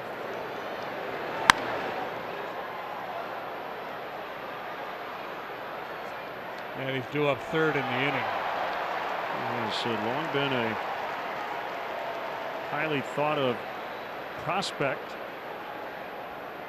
Top 20 according to Baseball America 3 times while in the Mariners system. Pulled foul. And the last couple of spring trainings, 2 years ago in particular, watching him pitch, it was like, wow. I mean, this guy was the best pitcher in the Valley during spring training, and it looked like he was ready to break out in a big way. It hasn't happened for him yet. He flashes of brilliance.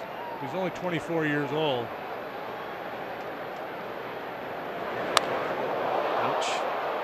Fortunately, Chris has some protection there behind that elbow.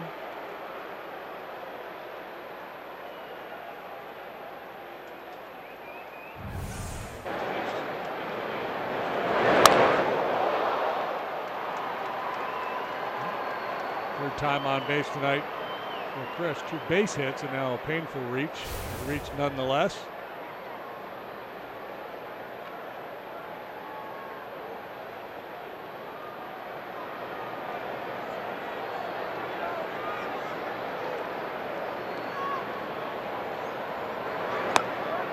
Outside to Rizzo.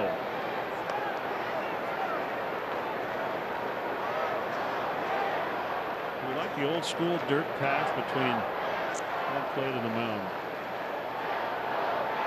No. I'll tell you why. Okay. I have a feeling that you know the answer.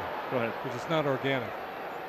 Right? It doesn't look like somebody wore a path out between the mound and home plate. They just cut this straight line through there. So I thought you were going to say you would worry about uneven dirt, so when a ball hit back to you, it might take a weird hop.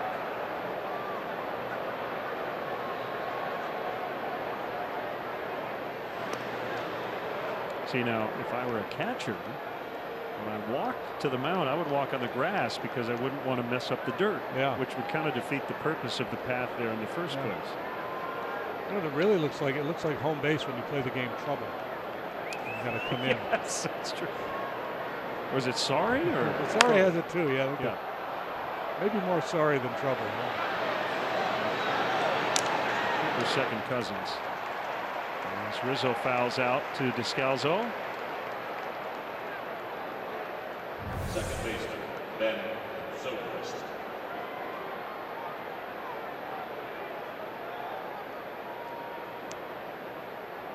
I'm not going to throw it. I'm not going to throw it. Yeah, I'm going to throw it.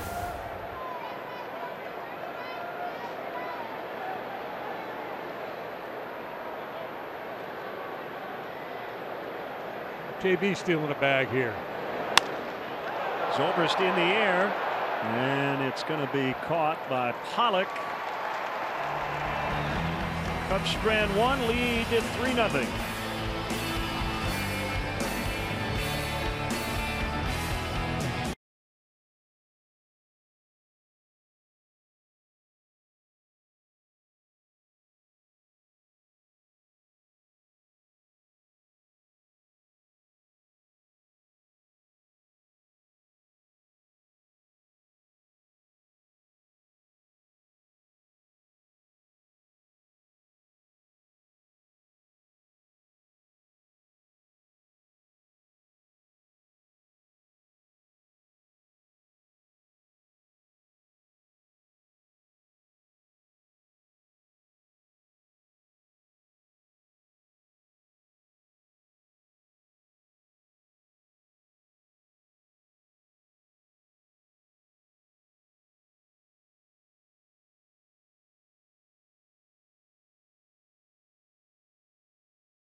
Brown Band returns to Wrigley Field for their third performance. It happens on Saturday, August 26th. The band stopped at the friendly confines as part of their Welcome Home tour and will feature special guest Hunter Hayes. Tickets are on sale now at Cubs.com/Zach Brown Band.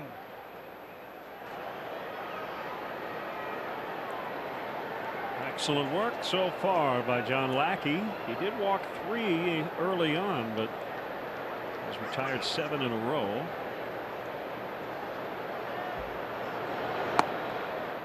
4 on strikeouts, 5 punch-outs overall. Cubs have won his last 5 starts. He personally is 4-0 in that stretch. He hasn't been pitching deep into many games lately. Slider. 5 innings in 3 of his last 4. Position to go deep here today.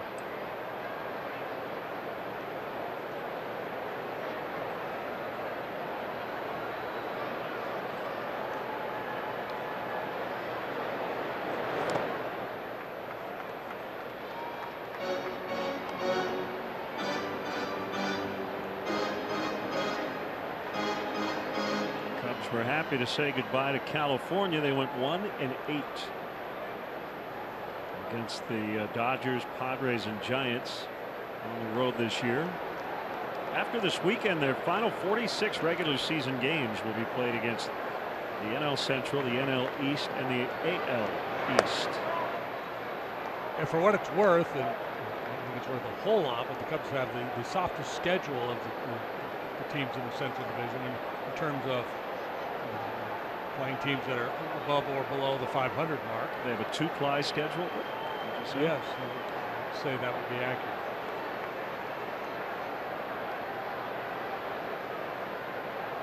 Swing and a miss, strike 3. Even with those fancy shoes, Jay punched out. Those babies out.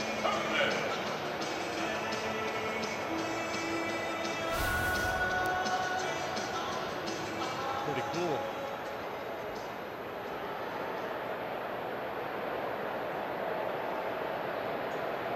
Herman has the Diamondbacks lone hit. 2-out single back in the second. Charged by Bryant. Barehanded play. Safe. Herman's 2 for 2.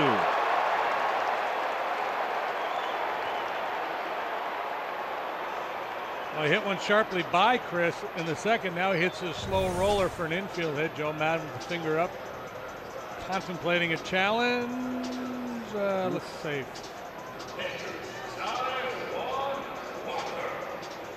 Sure? No, not at all. Joe will not challenge.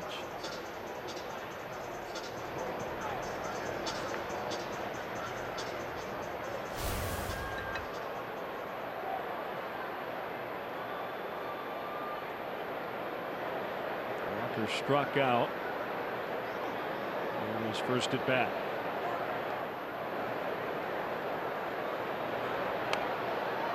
Defensive looking bunt. It's foul.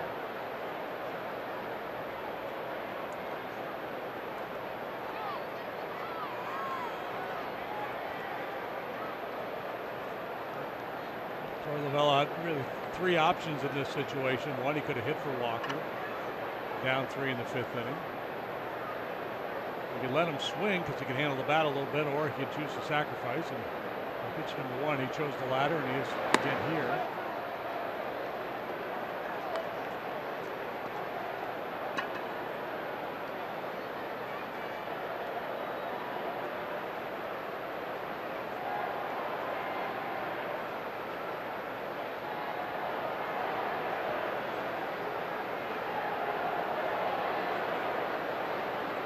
Squares early, pulls it back, takes a strike.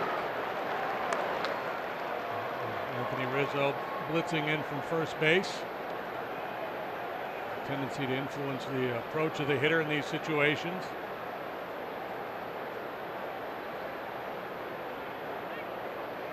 And it's still in. Rizzo ready to charge if needed. And that's a strikeout.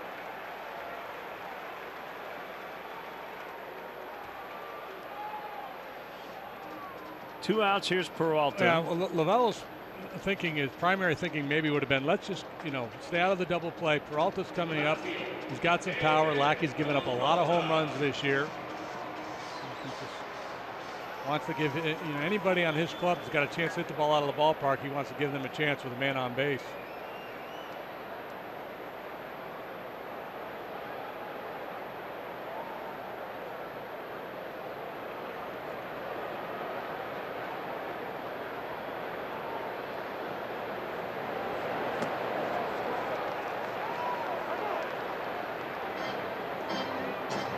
Pitch, right? Whether it's down and away from a righty or down and into a lefty.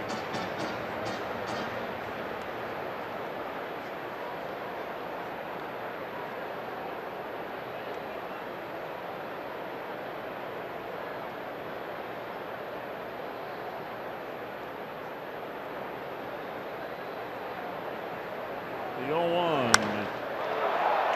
And there's the home run ball you were talking about. A 2-run shot by Peralta, and it's a 1-run ball game. Man, I'm not sure of much, but I'm guessing that's what Lavello was thinking. I just don't want to bounce into a double play here. I got a guy who can hit for power. I got a pitcher who gives up a lot of long balls, and it comes to fruition. One swing of the bat, and it's a 1-run ball game. Ford home run replay. Peralta with his 11th. Very little doubt about it. Yep, a screamer on a fastball down in the zone. Lefty hitters are good down there.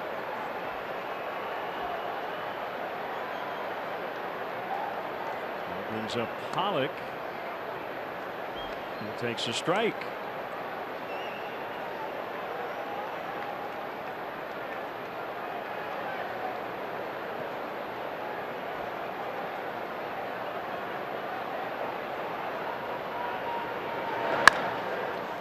Bounce to short. Baez will make the play. Lackey not happy after giving up the home run. Cubs have the lead, but it's only by a run.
Here and they stop the dance in front of the Cubs dugout.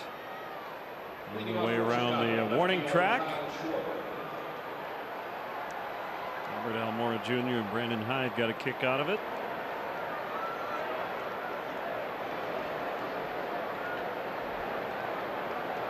(3-2) the score as Schwarber swings and misses at a Taiwan Walker fastball. He's up over 100 pitches. We're going to start to see some action in the Diamondbacks bullpen here.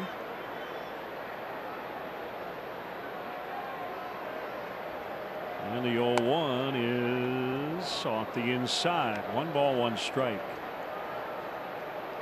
Kyle worked a walk in the 2-run first, and last time up out in front of an off-speed pitch, it looked like, out on his front foot, and still hit it high and deep straightaway center field.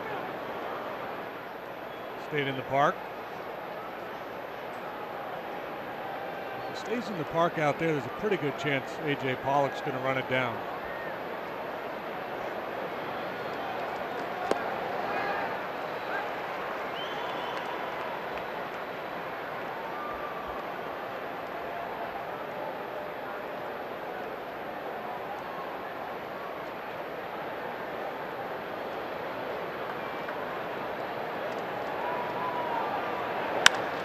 Schwarber crunches one way back and gone. Walker shook off his catcher, wanted a breaking ball. He threw him a heater, and Schwarber makes it 4-2.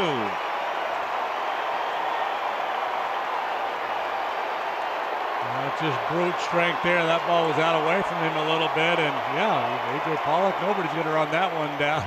It's another Schwarber bomb. Here's your Ford home run replay. Two-seamer running off the outside edge, but he cuts it off. It was up, up, and away. That's number 19 for Kyle. Right up the door. Ford home run replay. That was a blast.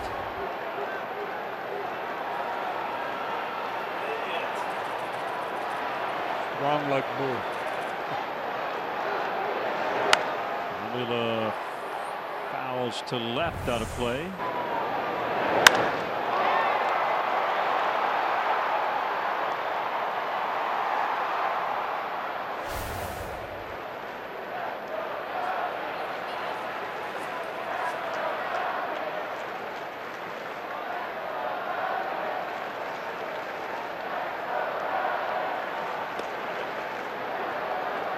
Two.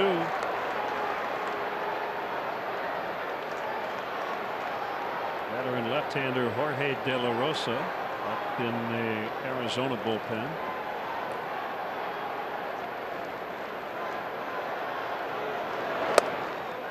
One and two. Carl Edwards Jr. under the watchful eye of Lester Strode.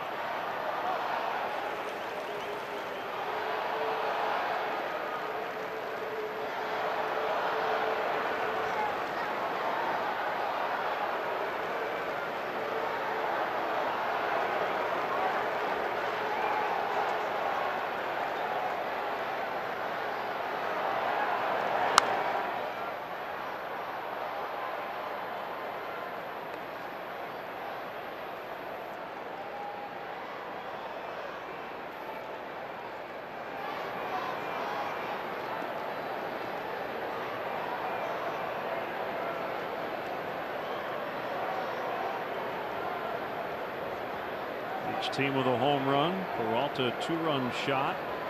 Schwarber answering with a leadoff homer. Avila out in the deep center. Pollock will watch it go. Back to back. Off the batter's eye at center field. It's 5-2. Filling in for Wilson Contreras and delivering like Wilson Contreras. 2 walks and a long home run. This time it is the breaking pitch. And off she goes. Second in a Cub uniform.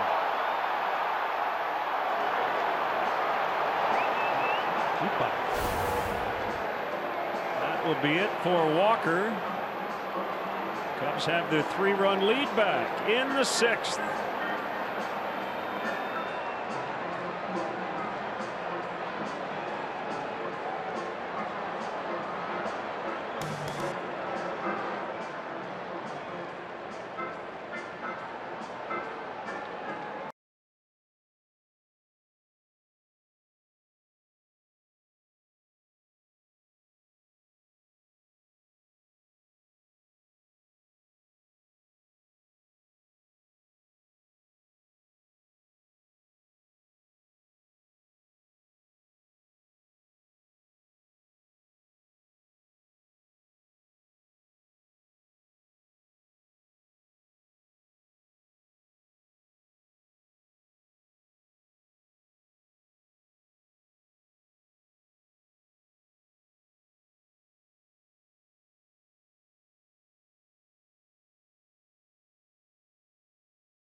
Weber sauces and seasonings call to the pen. Call grilling flavor up to the bigs.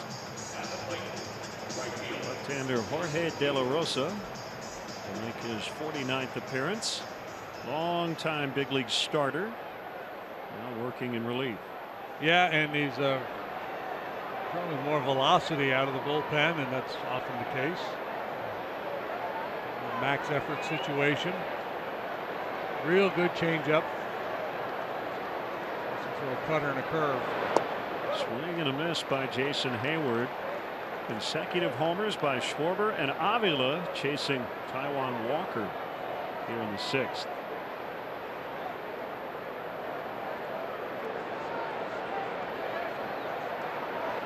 Final in St. Louis, 8-5. The Cardinals another win. It's their 7th in a row. Pirates a winner earlier. Milwaukee trails 11-9 as they bat in the bottom of the 8th.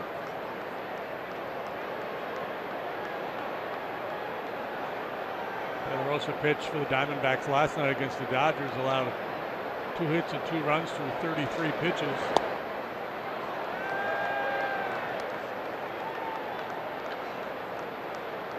Sometimes that 30 pitch is a magic number for a manager. He'll try to stay away from the guy for a night after throwing that many. But he had 4 days off prior to that appearance. He was one of 5 Mexican-born pitchers with at least 100 wins. How many can you name? Teddy Higuera? No. No? Esteban Loaiza? Yes. Giovanni Gallardo? Yeah. I think Dodgers for the other 2. Oh, Fernando, of course. Fernando's the all-time leader, 173. Ismael Valdez. Hayward strikes out. You can follow Patrick Mooney, our Cubs insider, at CSNChicago.com, presented by Nationwide agent Jeff Vukovich. Go to jeffvuk.com or follow him on social media. Nationwide is on your side. The Dodgers were fun back in that era. I think there was a time when they had 5 different countries represented in their starting rotation. Nomo, Valdez. Chanho Park. Maybe? Yeah, maybe.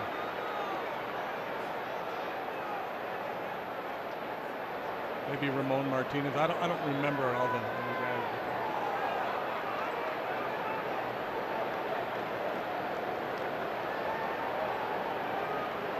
There's the 0-1 to Baez. Make it 0-2. Ooh, Herman felled by that backswing, and that is a vicious swing by Javier Baez, as we know.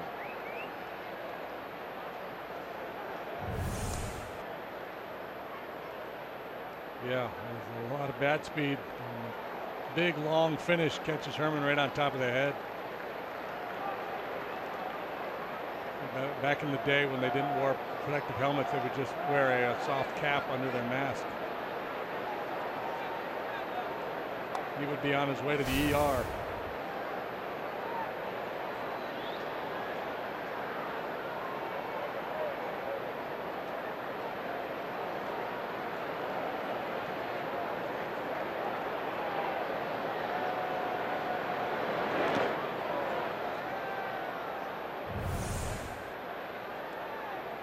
Concerned, and said don't worry about it, and they slap each other in the side of the head. That's what athletes do.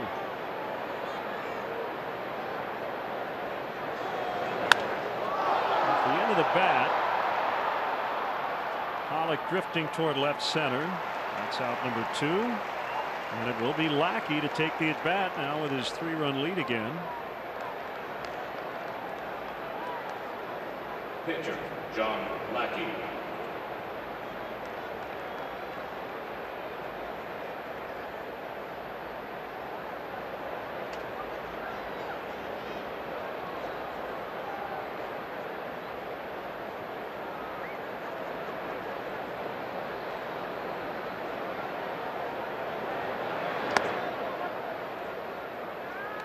For a ball.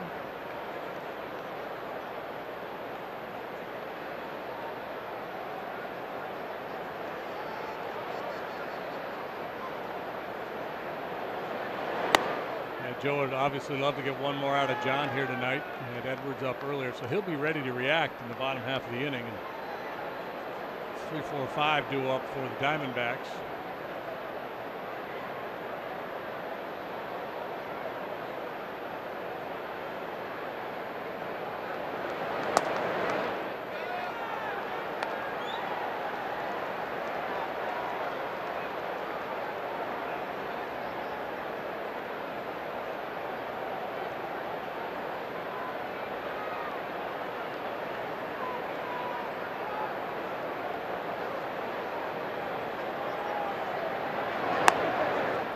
3-1.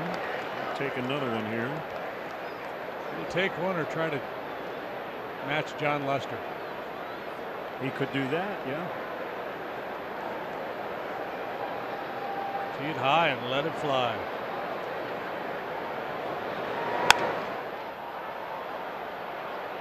Right down the right field line, and it's caught by Goldschmidt in foul territory.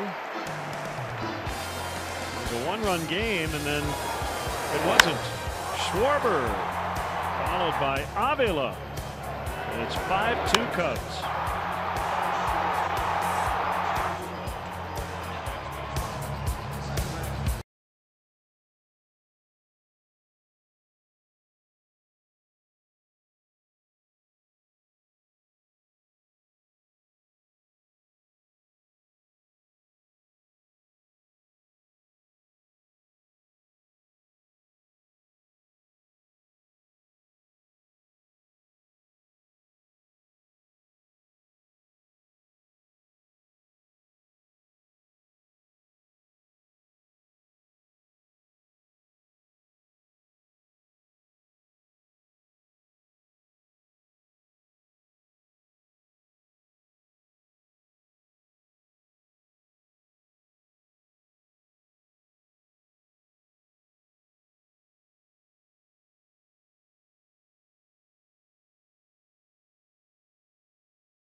Auction page every week for your chance to own one-of-a-kind Cubs items. This week's auction features a variety of game-used items, including a Wilson Contreras jersey. Go to Cubs.com/authentics before this Sunday, or Sunday the 20th at 8 p.m. to place your bid. The Cubs will donate net proceeds from the sale of Cubs Authentics to Cubs charities.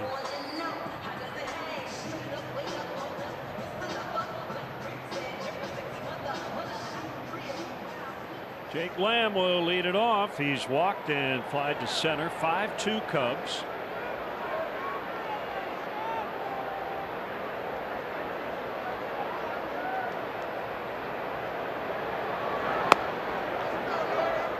Called strike.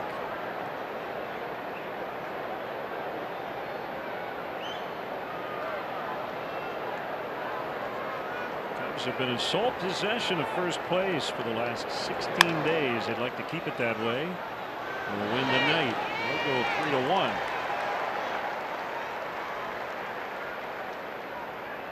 They'll bring up Goldschmidt. Yeah, you know, a bit of a challenge here against the Diamondbacks in their home ballpark. The Cardinals are home playing the Braves this weekend. Brewers are playing Cincinnati.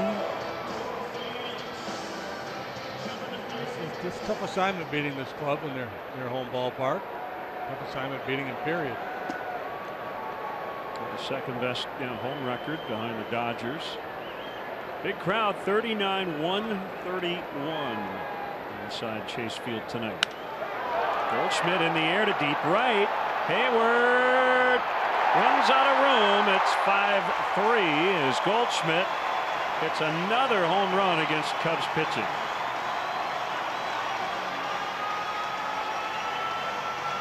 John's been so good with that slider down and away. Actually got Goldschmidt to chase one last time out to strike him out. This time the breaking ball stays up.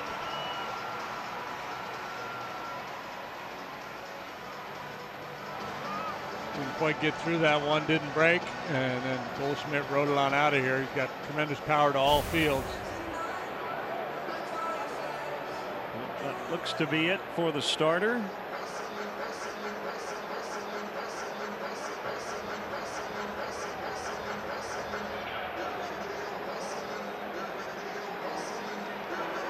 John was trying to talk him into leaving him in, but the decision has been made. 5-3 Cubs in the 6th.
Weber sauces and seasonings called to the pen.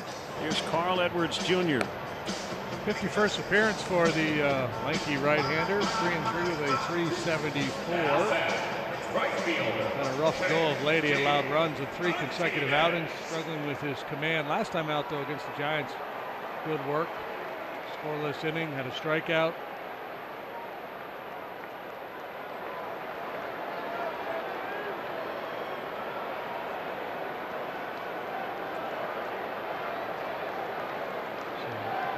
The 7th inning on Tuesday came in behind Uehara, who had allowed a walk and a base hit. So a couple guys on when he came in. He did allow 1 inherited run to score. Retired 3 in a row. And then coming home on a fielder's choice ground ball. 1 strike on Martinez.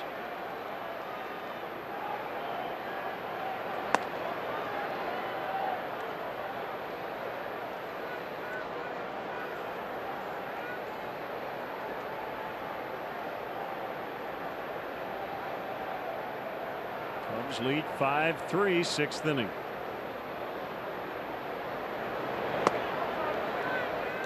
'97, but off the outside. And it's 2-1. Well, Martinez and Avila with a disappointing Tiger ball club. You know, both teams in a playoff race. One with the Cubs, the other with the Diamondbacks. Justin Verlander be a Tiger by the end of this month. Apparently he has cleared waivers. Ian Kinsler rumors are out there as well. I think he's been claimed though. 3-1, and he walked him. Saw John Lackey lobbying to stay in this ball game when Joe went out to get him. Joe doesn't really play that game. I don't think he ever goes out there unless he's got his mind made up and can't talk him out of it. I'm sure one of the reasons, because of the recent struggles of Edwards, he wants to give him a little wiggle room.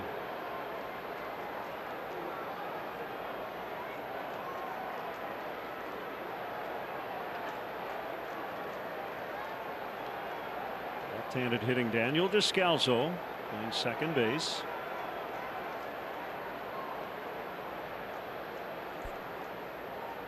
And the pitch way high.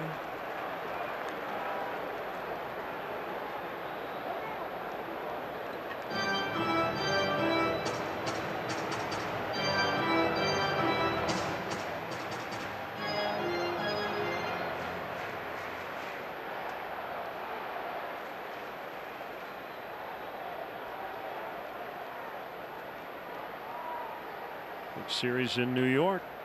Yankees beat the Red Sox 5-4 tonight.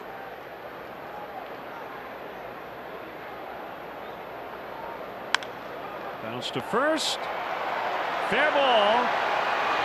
Descalso's already out, and the tag applied. That's a double play. And Descalso thought the ball was foul, but the call was made by the home plate umpire, Mike Malinsky. Here comes Torey Lovetto. Hang on for a second. Let's make sure. And this is not reviewable. Right, he can argue it, but so he can't argue. ask for a challenge. 5-3 Cubs after 6.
That call belongs to the home plate umpire until the ball gets to the bag, and Malinsky called it fair.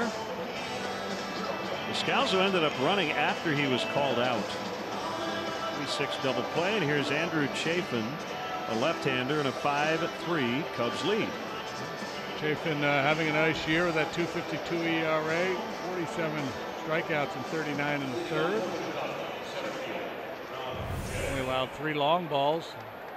Yeah, this is interesting because, you know, for the umpires, the mechanics, in front of the bag, it's a home plate umpire. Past the bag, it's a first base umpire. This one's right at the bag, and the home plate umpire, Malinsky, makes the call. You watch him, you'll see him slide out from behind the catcher to get an angle.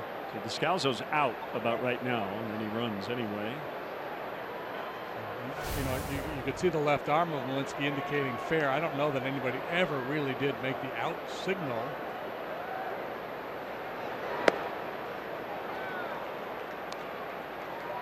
Jay takes a strike.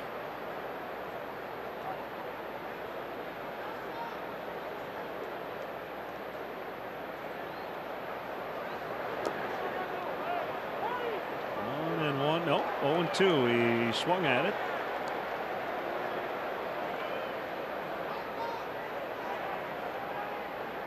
Giants and Nationals were rained out in Washington tonight.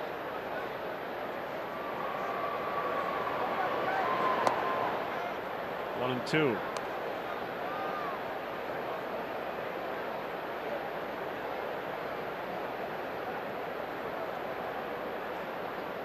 So they'll play a split doubleheader on Sunday. As Jay strikes out swinging. Tomorrow, the Rocket League craze hits CSN with the Universal Open Rocket League Midwest Regional, a video game best described as soccer with super-powered cars. Watch local players face off for a chance at the finals in LA. Live streaming begins at 11:30 a.m. on the NBC Sports app. You can watch the championship game live here on CSN at 3. Bryant has reached all 3 times, 2 singles and hit by a pitch. He's knocked in a run and has scored one as well.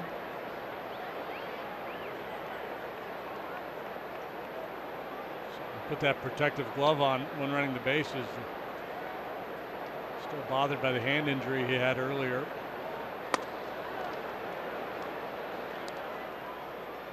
Just reading the AP story on the washout tonight in D.C. Bruce Bochy, Giants manager, was informed around 9:15 local time the game was being postponed, so that's over 2 hours after the scheduled start. They did not make the official announcement on Twitter or in the press box or in the stadium until about a half hour later. Giants players were in street clothes before the game was officially announced as postponed. I don't quite get that.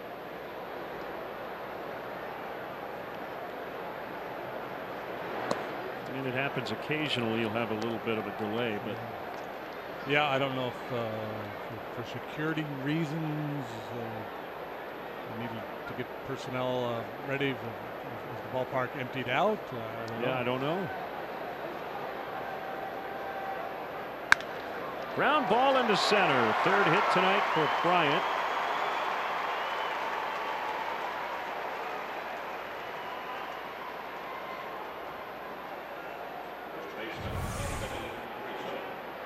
He's now 8 out of 15 on the road trip.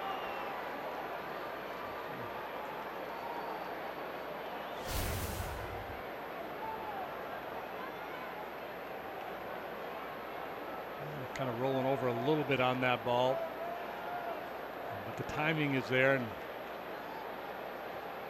I would not be surprised to see the ball start to fly out of the ballpark here for Chris the next couple of days.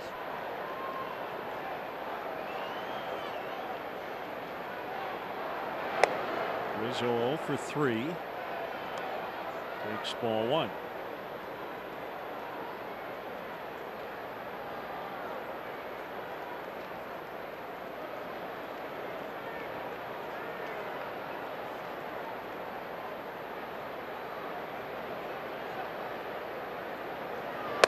It was a 5-run 8th for the Yankees tonight in their win over the Red Sox.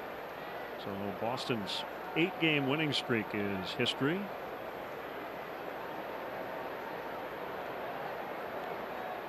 Cuts the lead to 3.5 games in the AL East.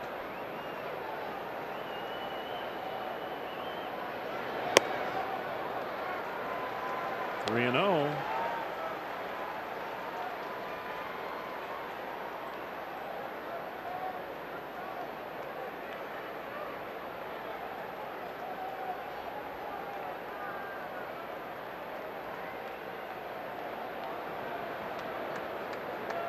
Home sellouts do you think the Yankees have had this year?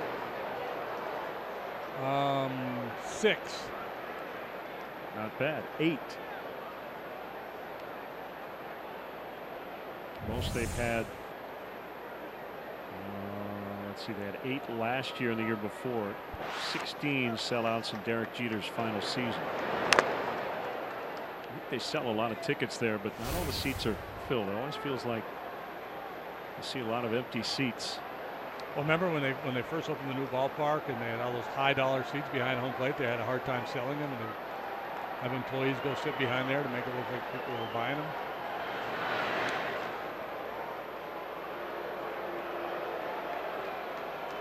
How about Herman? He gets hit in the head with the Baez swing, and now foul ball from Anthony gets a good chunk of the foot. His head feels better at least.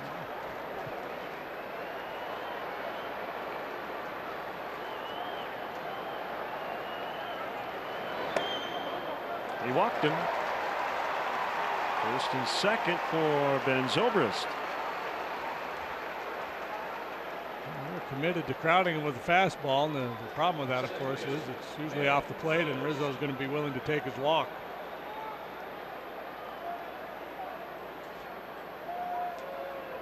Carlos Carrasco took a no-hitter into the 7th. And Cleveland's 5-0 win at Tampa Bay.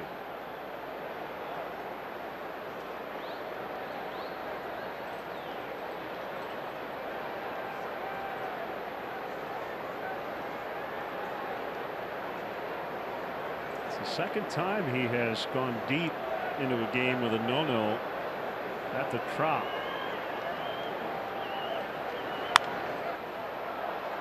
Zobrist batting from the right side, fouls off.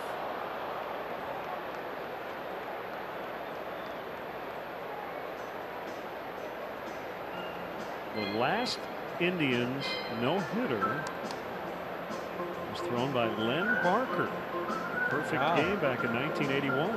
I didn't know that. It had been that long, and still is. Quite a no-hit drought. I remember that perfect game. I wasn't there, but I remember when it happened. Did you say 71? 81. 81.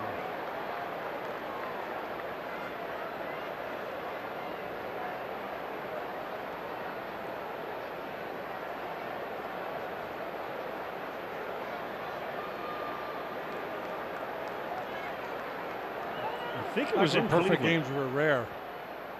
What's that? So that's back when perfect games were rare. It seems like there had been a bunch of them.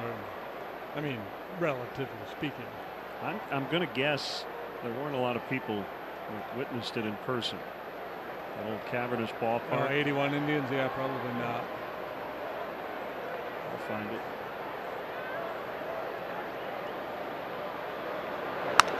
Ground ball. The shortstop Marte's got it. Descalso turns it. 6-4-3 will stretch.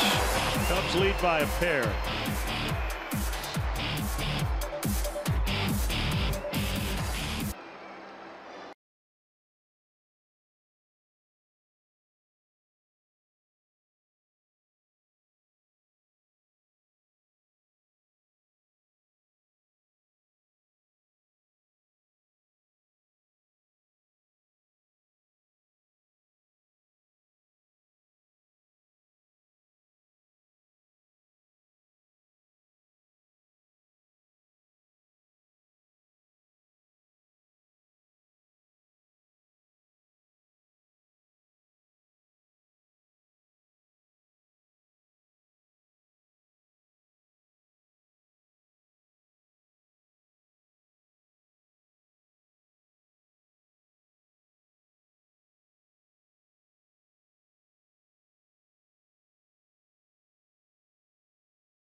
An official Cubs MasterCard debit card only available at your local Wintrust Community Bank. Go to wintrust.com/Cubs to learn more. Member FDIC. It was May 15th, 1981. Indians shut out the Blue Jays 3-0 in front of 7,290. And Len Barker held the perfect game. Here's Justin Wilson. That was the 10th perfect game in Major League Baseball history, and 6 or 7 thrown since then. Justin Wilson overall pitching for the 47th time. He's pitched to a 2.84 ERA. A little wobbly so far with the Cubs. Overall having a very nice season. Marte will turn around and bat right-handed. 2-run ball game, 7th inning.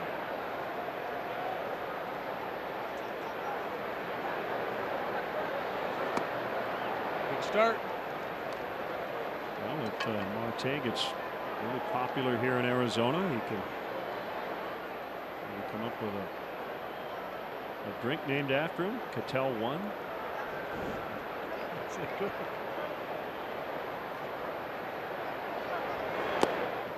Low 1-1. Well,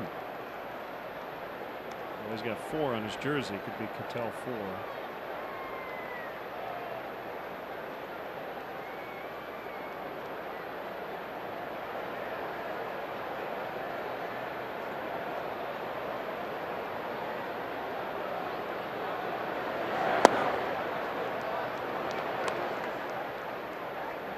Or, you know, if he's into music, he could have a record label.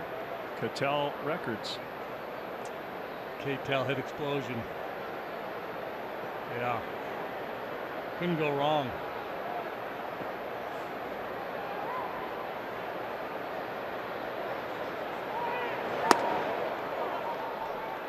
Three and one on him. Ron Gardenhire, former Twins manager. Gardy coaching over. We just saw him. Is he down here? Yeah. That's right. He's he used to buy all those late night infomercial music compilations. He was all over it. We're going to take you back in time. Yeah, exactly. The greatest hits of 1967. 4. There's a leadoff walk. Yeah, leadoff walk this late in the game, bottom of the order. That's not good. There's Ron Gardenhire.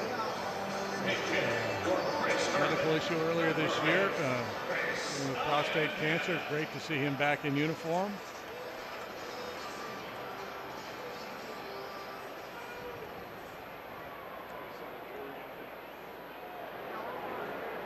Chris Iannetta is homered in back-to-back games. He'll hit for Herman.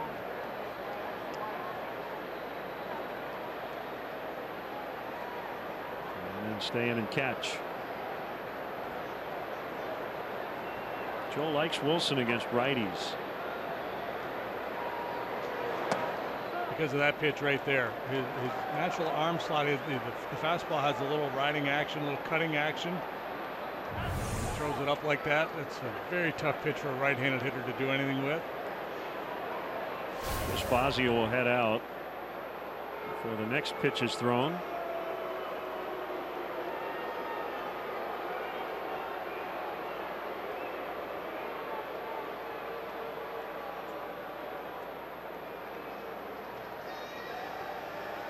Ryan Dunsing has started to throw, so I'm sure this meeting is in part to allow him time to start to get heated up here.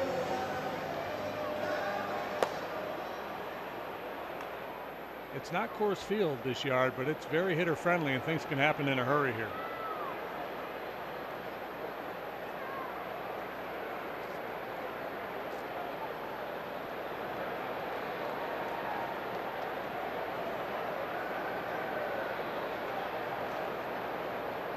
There's a pitch, swing and a miss, 1-1. A bit of a long swing there from Iannetta. He has power. And there he is, the Big Lebowski, the dude. Let's see if the dude will abide.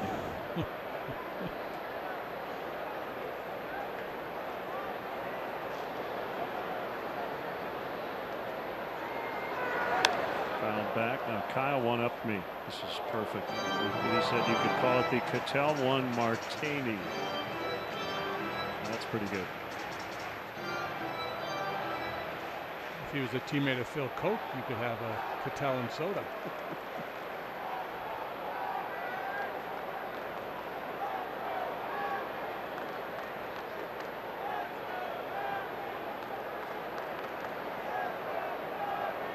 Ground ball to short.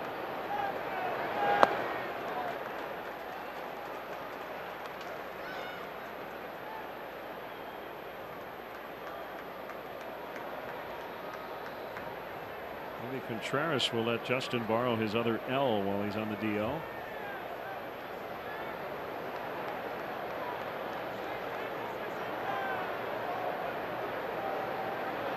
2-2, almost hit him.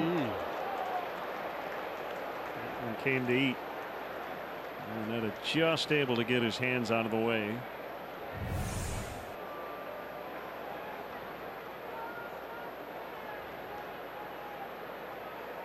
Again, if a guy's in swing mode, that's an effective pitch, but you got to throw enough strikes to get him swinging. 3 balls, 2 strikes on the pinch hitter Iannetta. Here it is, fouled.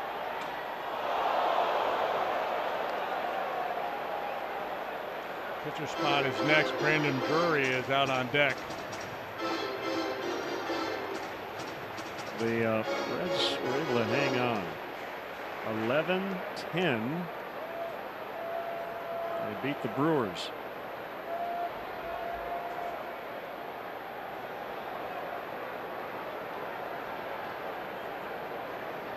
Another 3-2 from Wilson. Called. Strike 3. Big first out. Yeah, money pitch right there.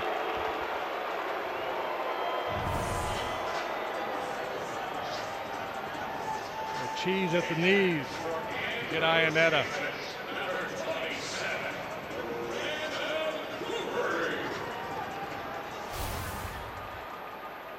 Brandon Drury off the bench. Updated standings. Cardinals winning, Pirates winning, Reds winning, Brewers losing yet again.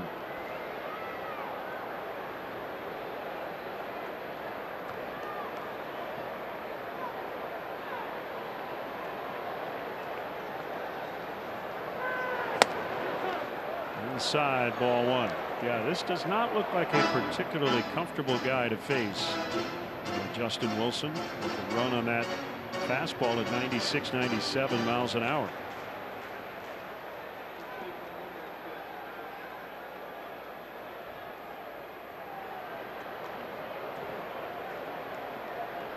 Tate led off the inning with a walk. He's giving no indications of trying to steal a bag here, taking a pretty modest lead.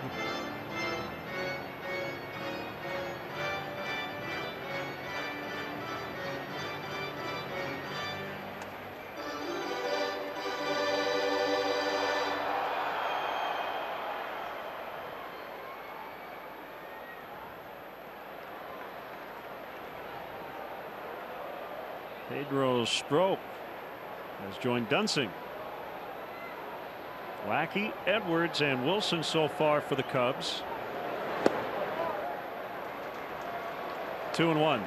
Drury 3 out of 10 as a pinch hitter this year. Hitting .317 here in his home ballpark. DJ McFarland, David Hernandez, lefty righty combo out in the left field bullpen.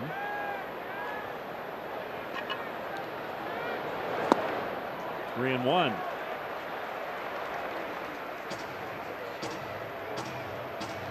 The Cincinnati Milwaukee game tonight, Jimmy Nelson is having a very nice year, had a very bad night. 3 2/3, 11 hits, 10 runs, 9 earned for the big righty. Homer Bailey went 5, allowed 2 to pick up the win.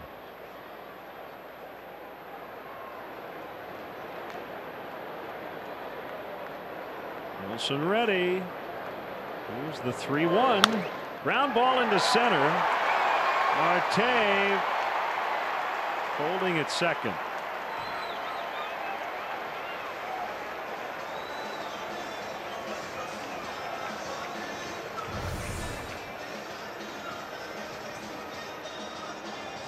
Drury delivers off the bench. Fastball pinged right back through the middle of the diamond. No need for Marte to be overly aggressive here. My first thought was that ball was not hit that hard, but yeah, I think he made the right call. Here comes Joe. So Wilson will exit. 2 men on, 1 out, 7th inning. Here comes Brian Dunsing.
got a stat for you, JD.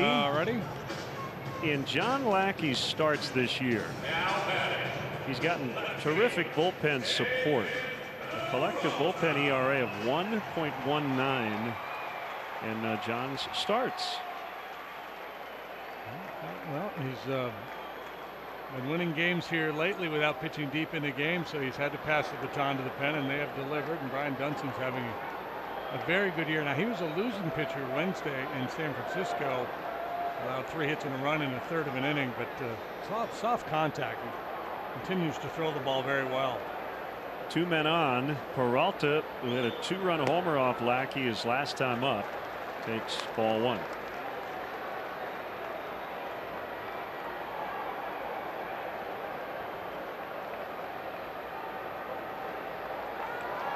And does great work battling pediatric cancer. He tweeted a tweet of Brian's earlier today. Make sure you check it out regarding his charitable work.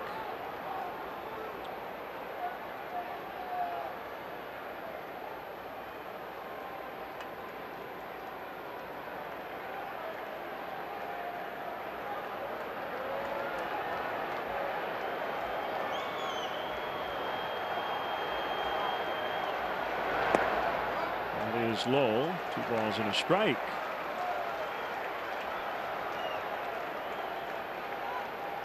Brian tweeting out September's Pediatric Cancer Awareness Month, and I am doing my 4th annual T-shirt drive to help promote awareness. The BrianDunsingFoundation.org for more info.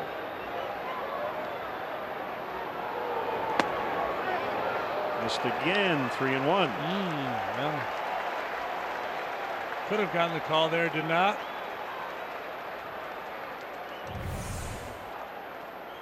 Sees a lot of pitches. He's a patient hitter. Although set up the outside park, so he had to kind of drift a little bit to get that one, and that may have influenced Walensky a little bit.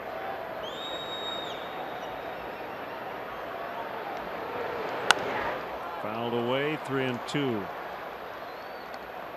7th inning, tough part of the order here. Pollock, Lamb, Goldschmidt, Martinez. After Peralta, 2 men on, 1 out. A lot of games decided in the 7th. Get through the 7th with a lead, a high percentage, a very high percentage of the time, you're going to go on to win the ball game. The Cubs are 51-5 with the lead entering the 8th.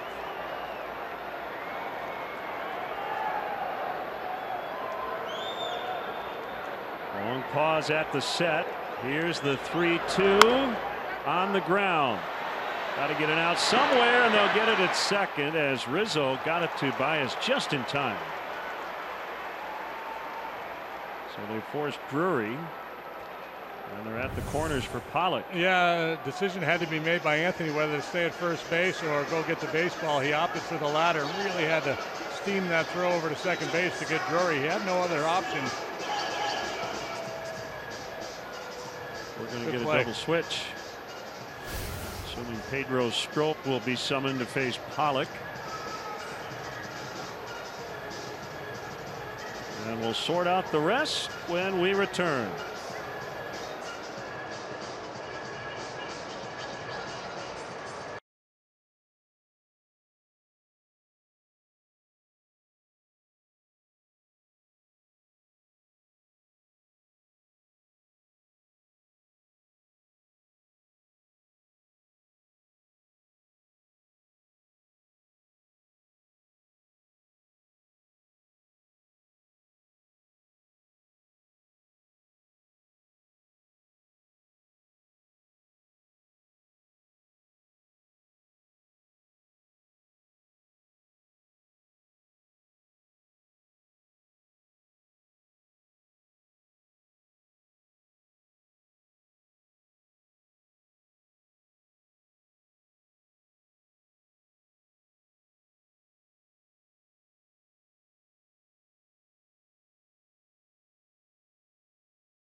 Here's Pedro Strop, 2 outs, runners at first and third, 7th inning. He'll face A.J. Pollock. Pedro, 51st time and having a fine campaign. Pollock having a rough night. A couple punch outs and a ground ball to short. Ian Happ now in as part of the double switch. He'll bat in the 9th spot and play second base. So Ben Zobrist is out. Marte at third. Peralta at first. Foul tip, strike one. Wilson, Dunsing, and Strop trying to keep the D-backs off the board here in the 7th. That's the pitch that John Lackey had success with against Pollock earlier in the ball game, and it's a very good pitch for Strop.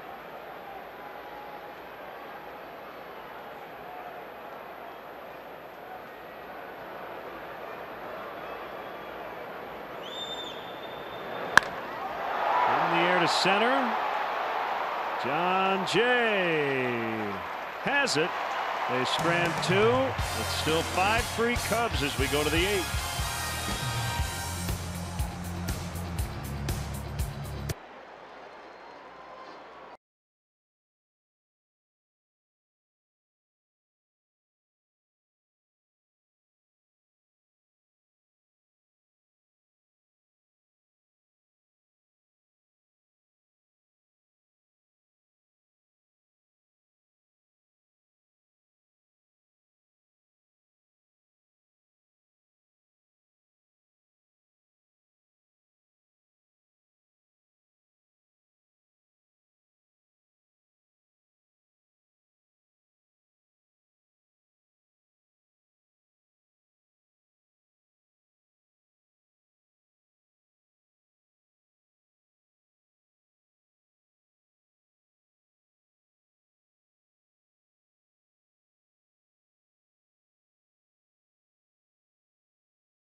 For a hefty home run, and not just one, not just two, well, two, but in back-to-back fashion. Kyle Schwarber and then Alex Avila doing the trick. Couple big flies back-to-back in the top half of the 6th.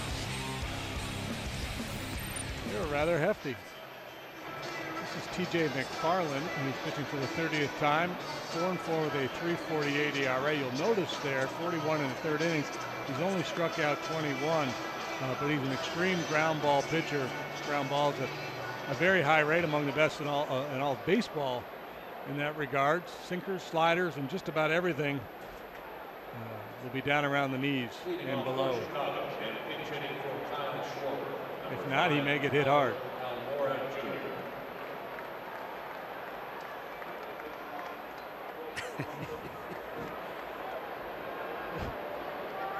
Can you carry me out of the booth after that long game we had last week? Holding the beer more carefully than the child. Now Mora will hit for Schwarber.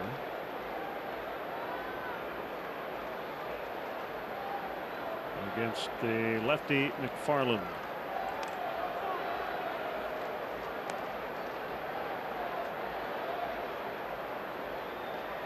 Albert's been good against lefties. He's been good off the bench. We'll get a little something started here. An insurance run or two. Top foul. McFarland from Palos Hills, Illinois.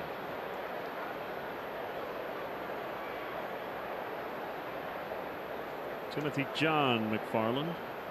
Kind of guy you love to have on your staff, not necessarily for situations like this, but a couple guys on. We need that ground ball to get a double play.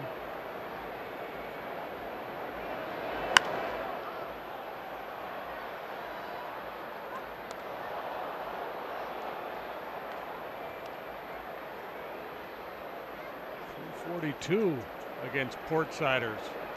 It's going with the playoff beard here in August. Letting the facial hair grow a little bit.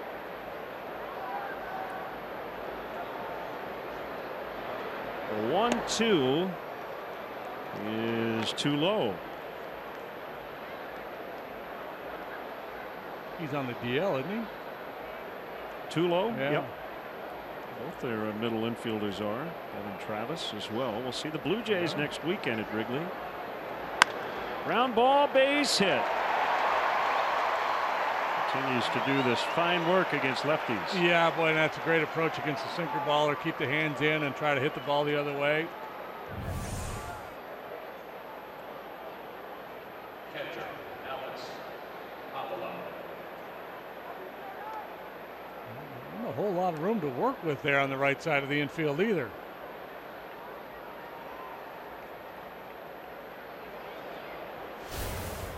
Sharply through, and now Avila's had a big night. 2 walks, a home run. He's driven in 2.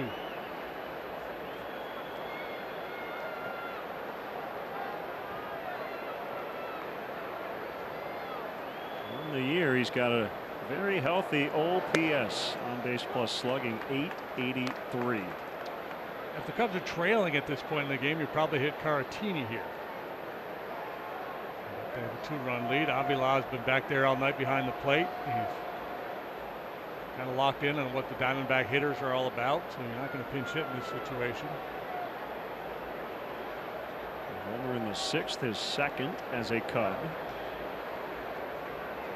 And Farland will throw over. Almora had a lead of about 2 feet.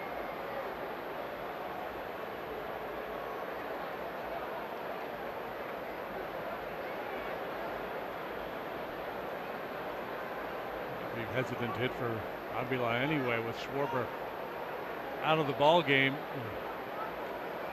Martini's the only other catching option. There's a bunt right up that dirt path. Took a late turn, but McFarland able to gobble it up and make the play. That's an uneven bounce on the uneven dirt you were talking about. Yeah. It's a tough left-hander, not a bad idea at all. Successful sacrifice.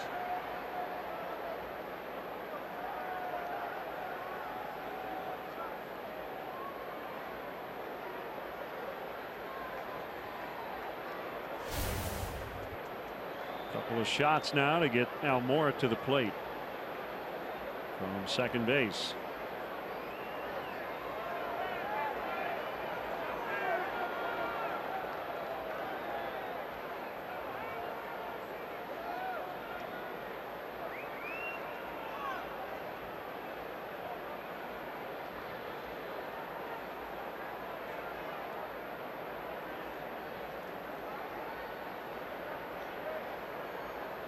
And a pitch inside.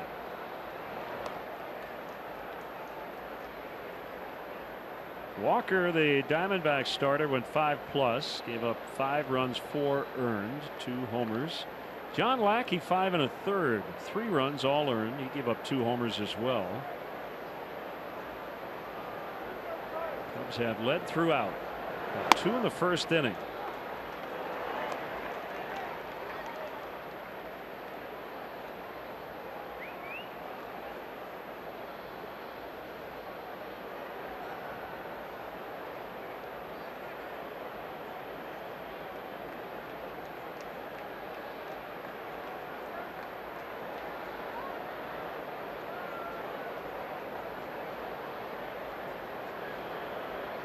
There's a 1-1. Now 1-2 on Jason. John Lackey has posted 10 or more wins in every full season he has pitched since 2003. If he gets the win here tonight, it will be his 10th.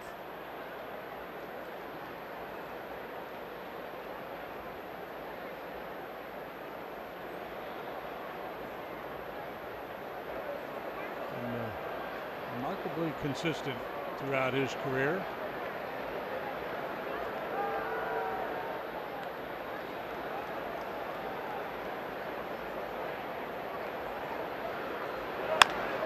Bounce to first.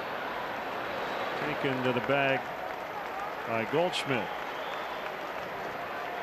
Follow Cubs baseball live with the MLB.com at-bat mobile app. Stay connected to the game's best players all season long with Game Day, live game video highlights, radio broadcasts, stats, news, and more. Download MLB.com at-bat today. It's your #1 app for live baseball.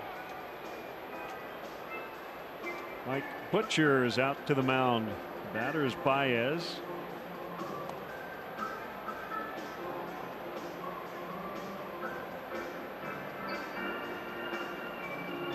This is marching orders as to how they're going to approach Baez, and I would imagine it's something along the lines of, hey, if you get behind him, don't feel like you have to give in.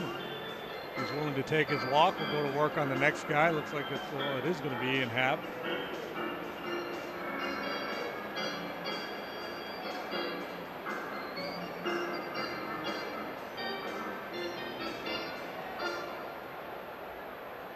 So I'm coming out here and I'm going to have a conversation with you guys, and I'm going to convince Javi that we're going to pitch around him. So I want you to throw first pitch sinker right over the heart of the plate. I could have said that. Yeah. I think they're going to throw him a changeup, so he likely didn't say that.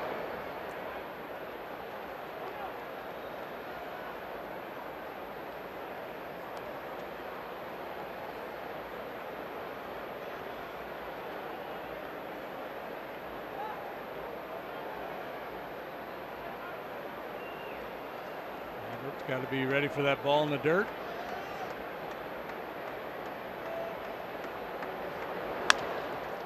Toward the middle, base hit. Cubs add some insurance. It's 6-3. How about that for a clutch 2-out knock?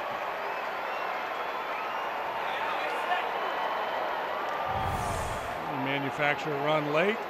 Leadoff single, sacrifice bunt.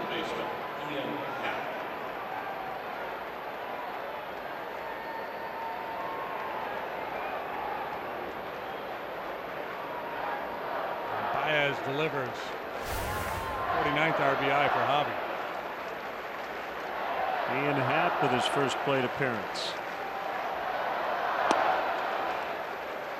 Looks at a fastball low. Cubs leading by 3 for the third time tonight. 3-0, 5-2, and 6-3. Baez runs. That'll get in there as the second baseman Descalso went over to cover. Baez around third. He's going to go through the stop sign, and he's going to make it. 7-3. Sure is fun to watch this kid play baseball. He had the inside the park home run in San Francisco the other night, and a bit of daring on the bases here. In motion with the pitch. The fact that he was breaking almost brought Descalso into play there on that line drive. Jonesy's waving him home, thinking it's a late stop sign. A little stutter by Baez, then he decides, you know what, I just got to keep on going. It's got to be an RBI, right? RBI single.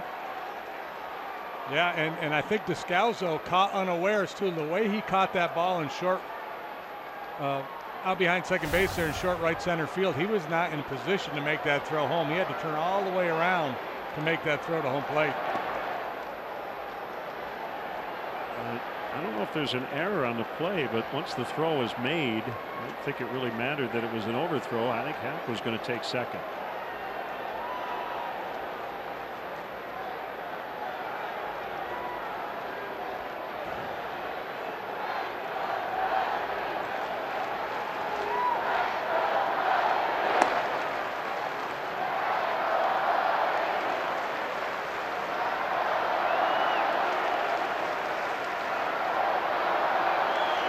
So 7-3.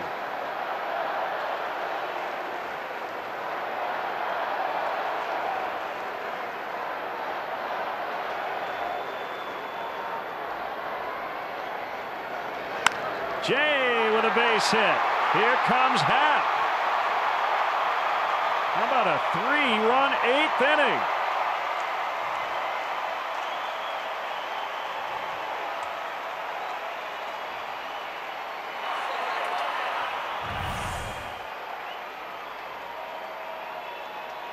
McFarland getting his ground balls, but Cubs finding holes.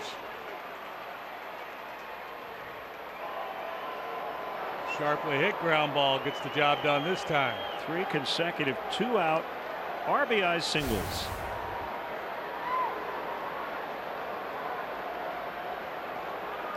So 8-3. Here's Bryant, already 3 for 3 with 4 reaches.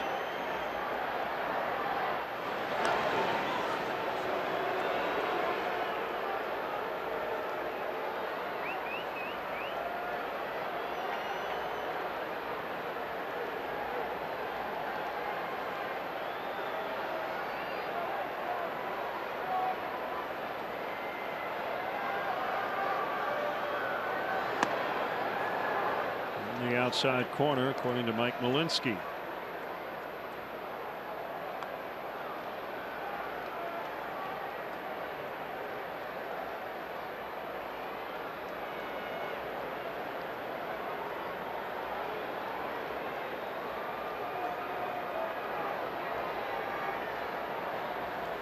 Here's the pitch. He held 1-1.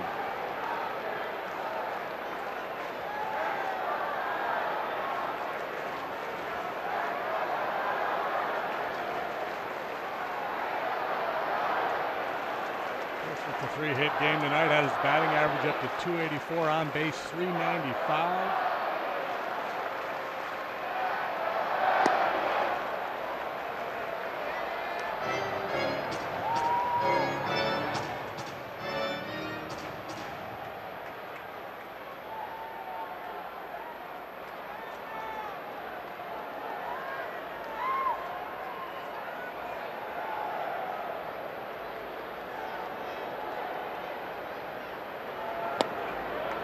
Three and one. This ain't biting.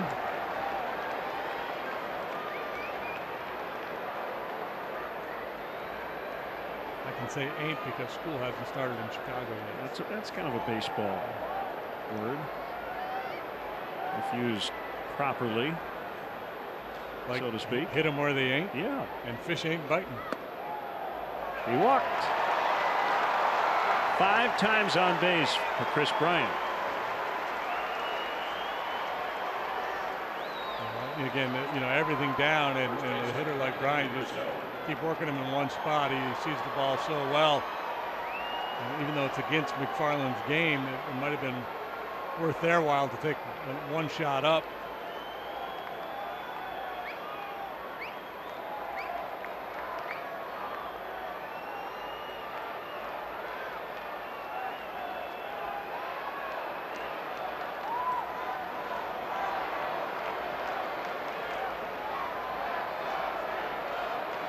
Five-run lead. All this happening with 2 outs. Rizzo bounces into the Cubs dugout.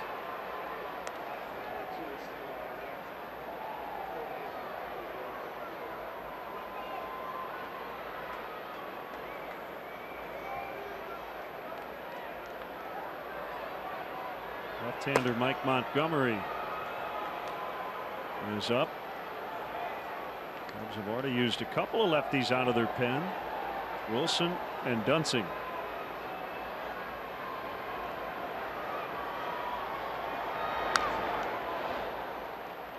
To throw a few infomercials, but wait, there's more. Got more than 2. Yeah. Order now.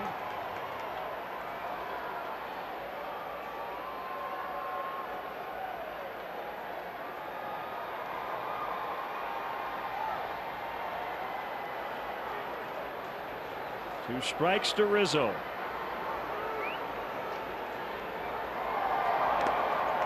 That gets by, and both runners will advance.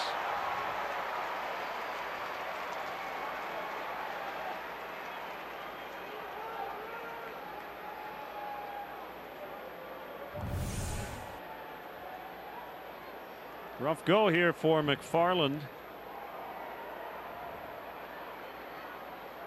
4 hits allowed, 3 runs, a wild pitch.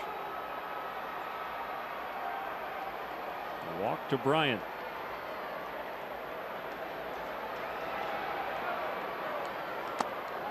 Swing and a miss, strike 3. But the Cubs send 8 to the plate. 3 of them score. It's now 8-3 late.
Strop got the final out of the 7th. Now has a 5-run lead. At the time, the Diamondbacks had the go-ahead run at the plate. Yeah, Joe managed hard there in the 7th. 3 different pitchers to get through that inning.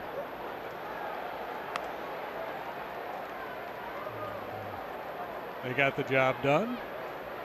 One strike on Lamb.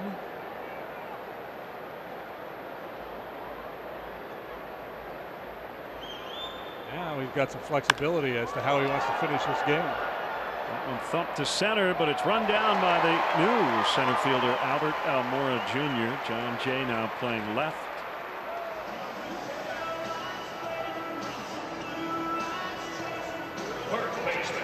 Apply for an all-digital, no-fee loan now at eclicklending.com. eClick is located right here in Chicagoland, rated A+ by the Better Business Bureau. eClick Lending.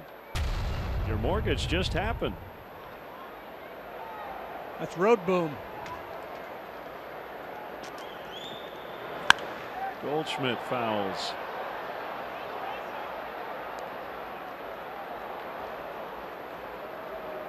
But behind that 98 from Pedro.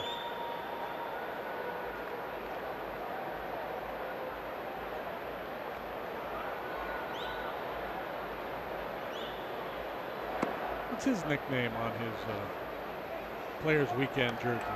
Just Pedro? Stropey, or I don't know. PD, or sideways cap guy?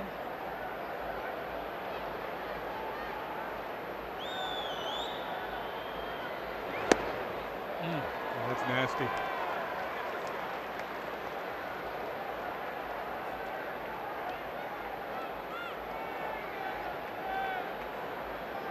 Let's see.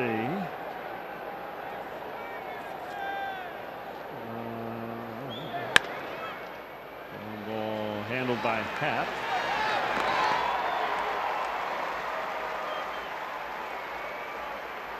Stropey, what I see. See, John Lester just said, I'm not interested. You didn't want to play along? Not my bag, man.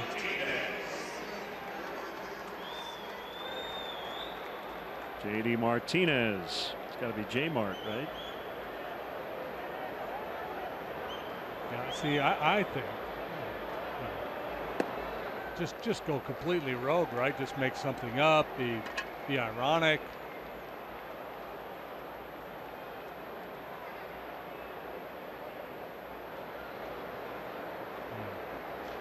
Put the Sultan of SWAT on your back.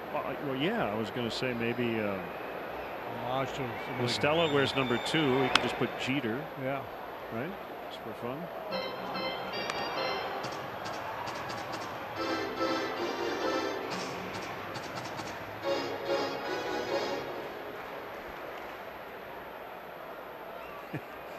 CJ has Carl's Jr. Yeah, I like that. That's great.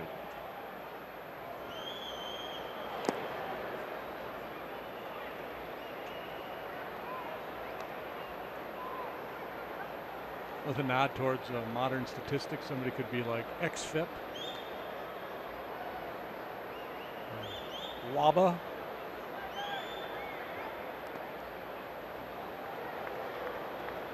Two and two.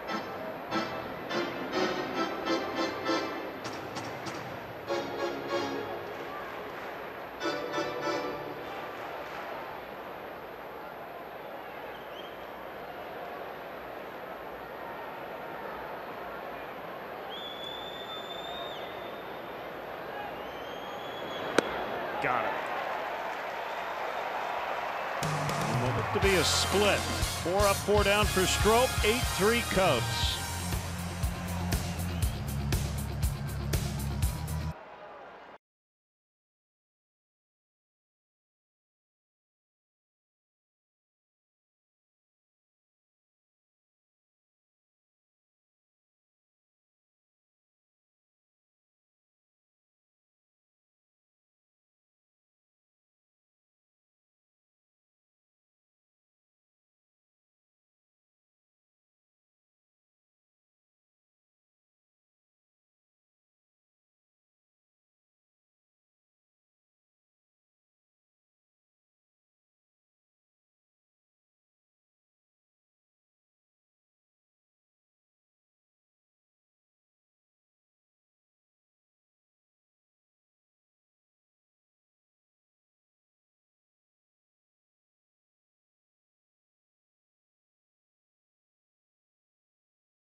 By Benny's Beverage Depot. We're going to give it to Kyle Schwarber and Alex Avila for going back-to-back.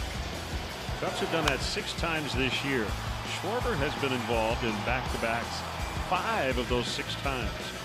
Benny's Beverage Depot is the official champagne provider of the Chicago Cubs. It's funny, Walker shook the breaking ball to get to the fastball on Schwarber, and Al jumped all over it, and then he threw the curveball to Avila, and that didn't work out either. As is often the case, it's not so much the decision as to what pitch to throw, but the execution of the pitch. The fastball was flat, and the curveball was a hanger. Tommy La Stella off the bench.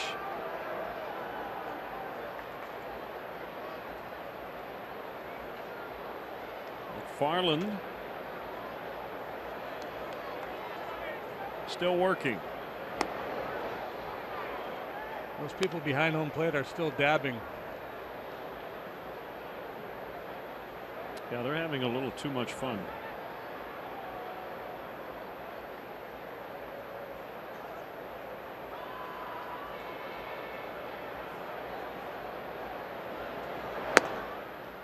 One and one on Tommy.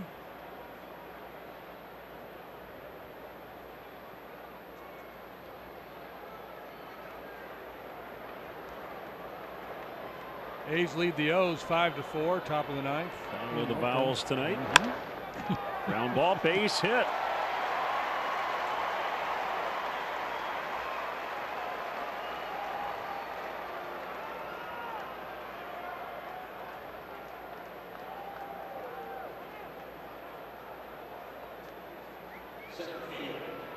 McFarland pitched in the ball game last night through 18 pitches. Working hard here tonight. He'll likely be down tomorrow. Angels Mariners 5-5. Top of the ninth. Got a pretty good wild card race brewing in the American League.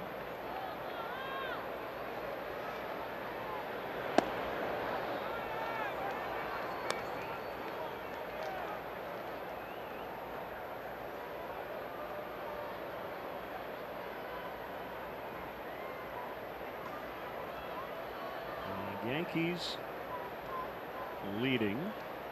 Mariners, Rays are into action tonight, tied. But Minnesota, Angels, Kansas City, Baltimore, all within what, a game and a half of that second spot.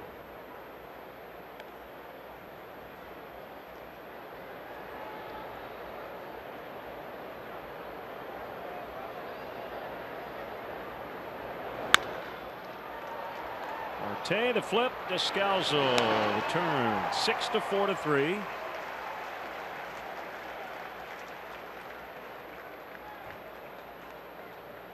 McFarland probably thinking, finally, they hit one at somebody. It's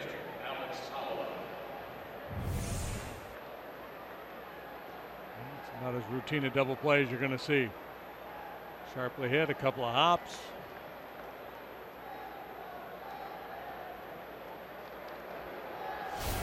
All right, Cam tweeting. The world wants to know what would our jersey nicknames be. You'd have to be JD, right? No, that would be boring.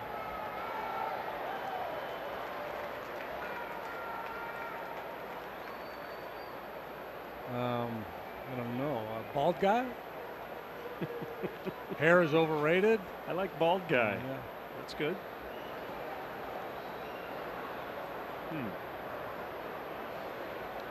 You could be Axeman. I'd be Lenny Ballgame. That's what a few our friends call me. So I don't know if it would fit on the back. Yeah. But yeah.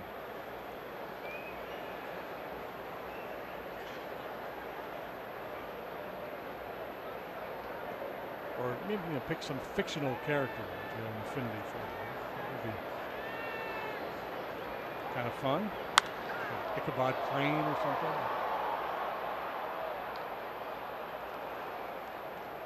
Colonel Jessup.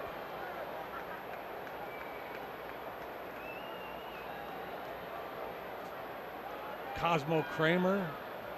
Somebody's got to be Cosmo Kramer, right? Or at least Cosmo. I think you should be semicolon. Just the symbol. Dot and the comma. Be punctuation. Just be right. How about like the Riddler. Exclamation point. You could be the @ character.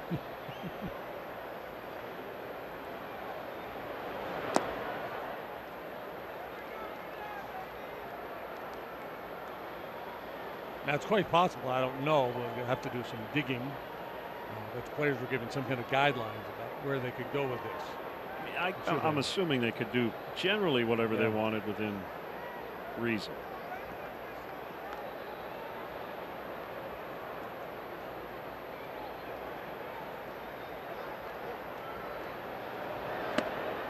Swing and a miss. We'll go to the bottom of the ninth. Cubs 8, D-backs 3.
Nice cushion here with the 3 and the 8. So a non-save appearance for Mike Montgomery, who looks to get the final 3 outs. Yeah, and if the Diamondbacks get a little something going, Wade Davis will probably hop up out there in the Cubs bullpen. Well, right now, all quiet as Mike Montgomery comes on to try to finish off this ball game. He's pitching for the 33rd time. Of course, he's got some time in the rotation. He's pitched effectively with a 367 earned run average. Follows Edwards, Wilson, Dunsing, and Strope out of the Cub bullpen in support of John Lackey.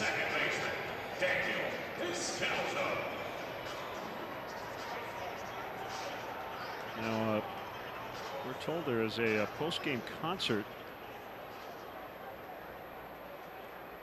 Yeah, outside the ballpark, I believe. It's outside after the game, and is it 100 degrees out there? Well, still? It's 96 degrees outside, yeah. so it's a free concert. But Jim DeShays, how much money would I have to pay you to go to an outdoor concert when it's 96 degrees? Yeah, it would. It'd have to be over $1,000, I'm guessing.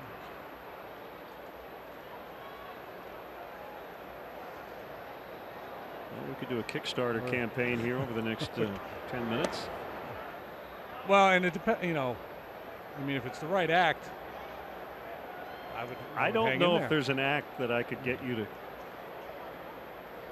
After about 7 minutes of it's really hot out here, I need some air conditioning. I think you'd pretty much give up.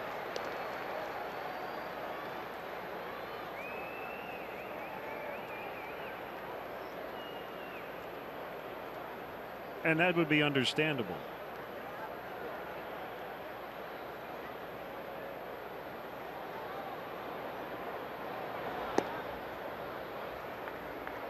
Yeah, when I heard, I knew there was a concert tonight.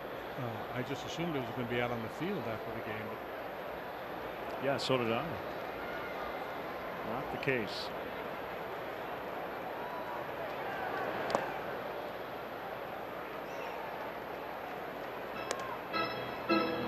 These desert dwellers, though, they can handle their heat. It's Mark McGrath from Sugar Ray.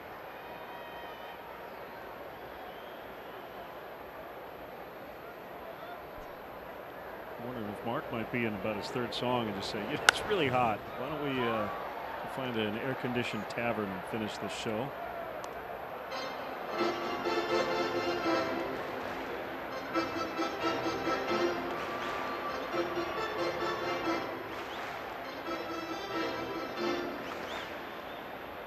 Three and 2 on Descalso.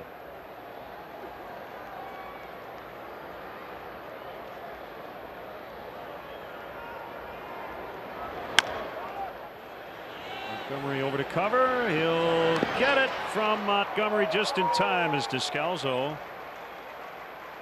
lost his footing. Descalso selling out, hustling down the line, makes it awfully close here. It's a slow ground ball, and foot race is on Montgomery just ahead of Descalso.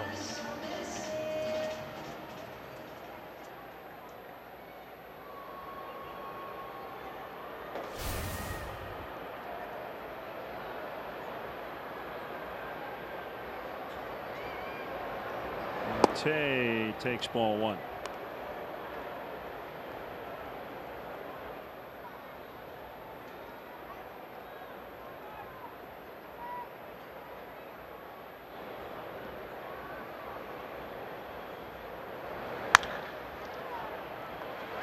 That is Baez. 2 down. Good stretch by Rizzo.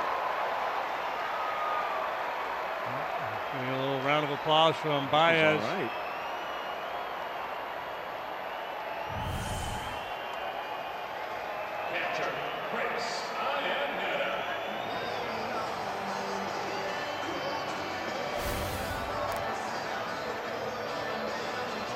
Anthony up to 91 games errorless. Is that his current streak?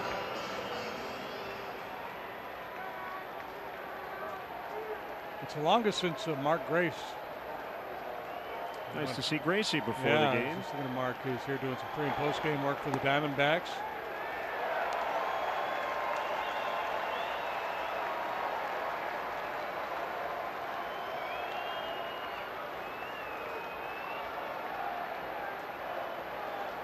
The 0-1 on Ionetta. Swing and a miss on a changeup.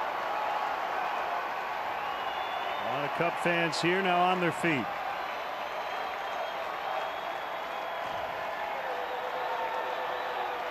The W travels well.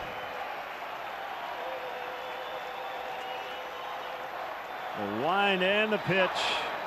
1-2.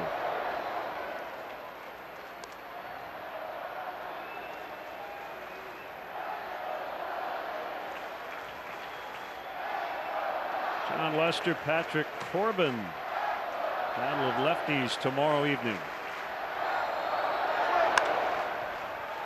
Bryant will spin, throw, and get him. Cubs win, and they stay in sole possession of first place, a game ahead of the Cardinals.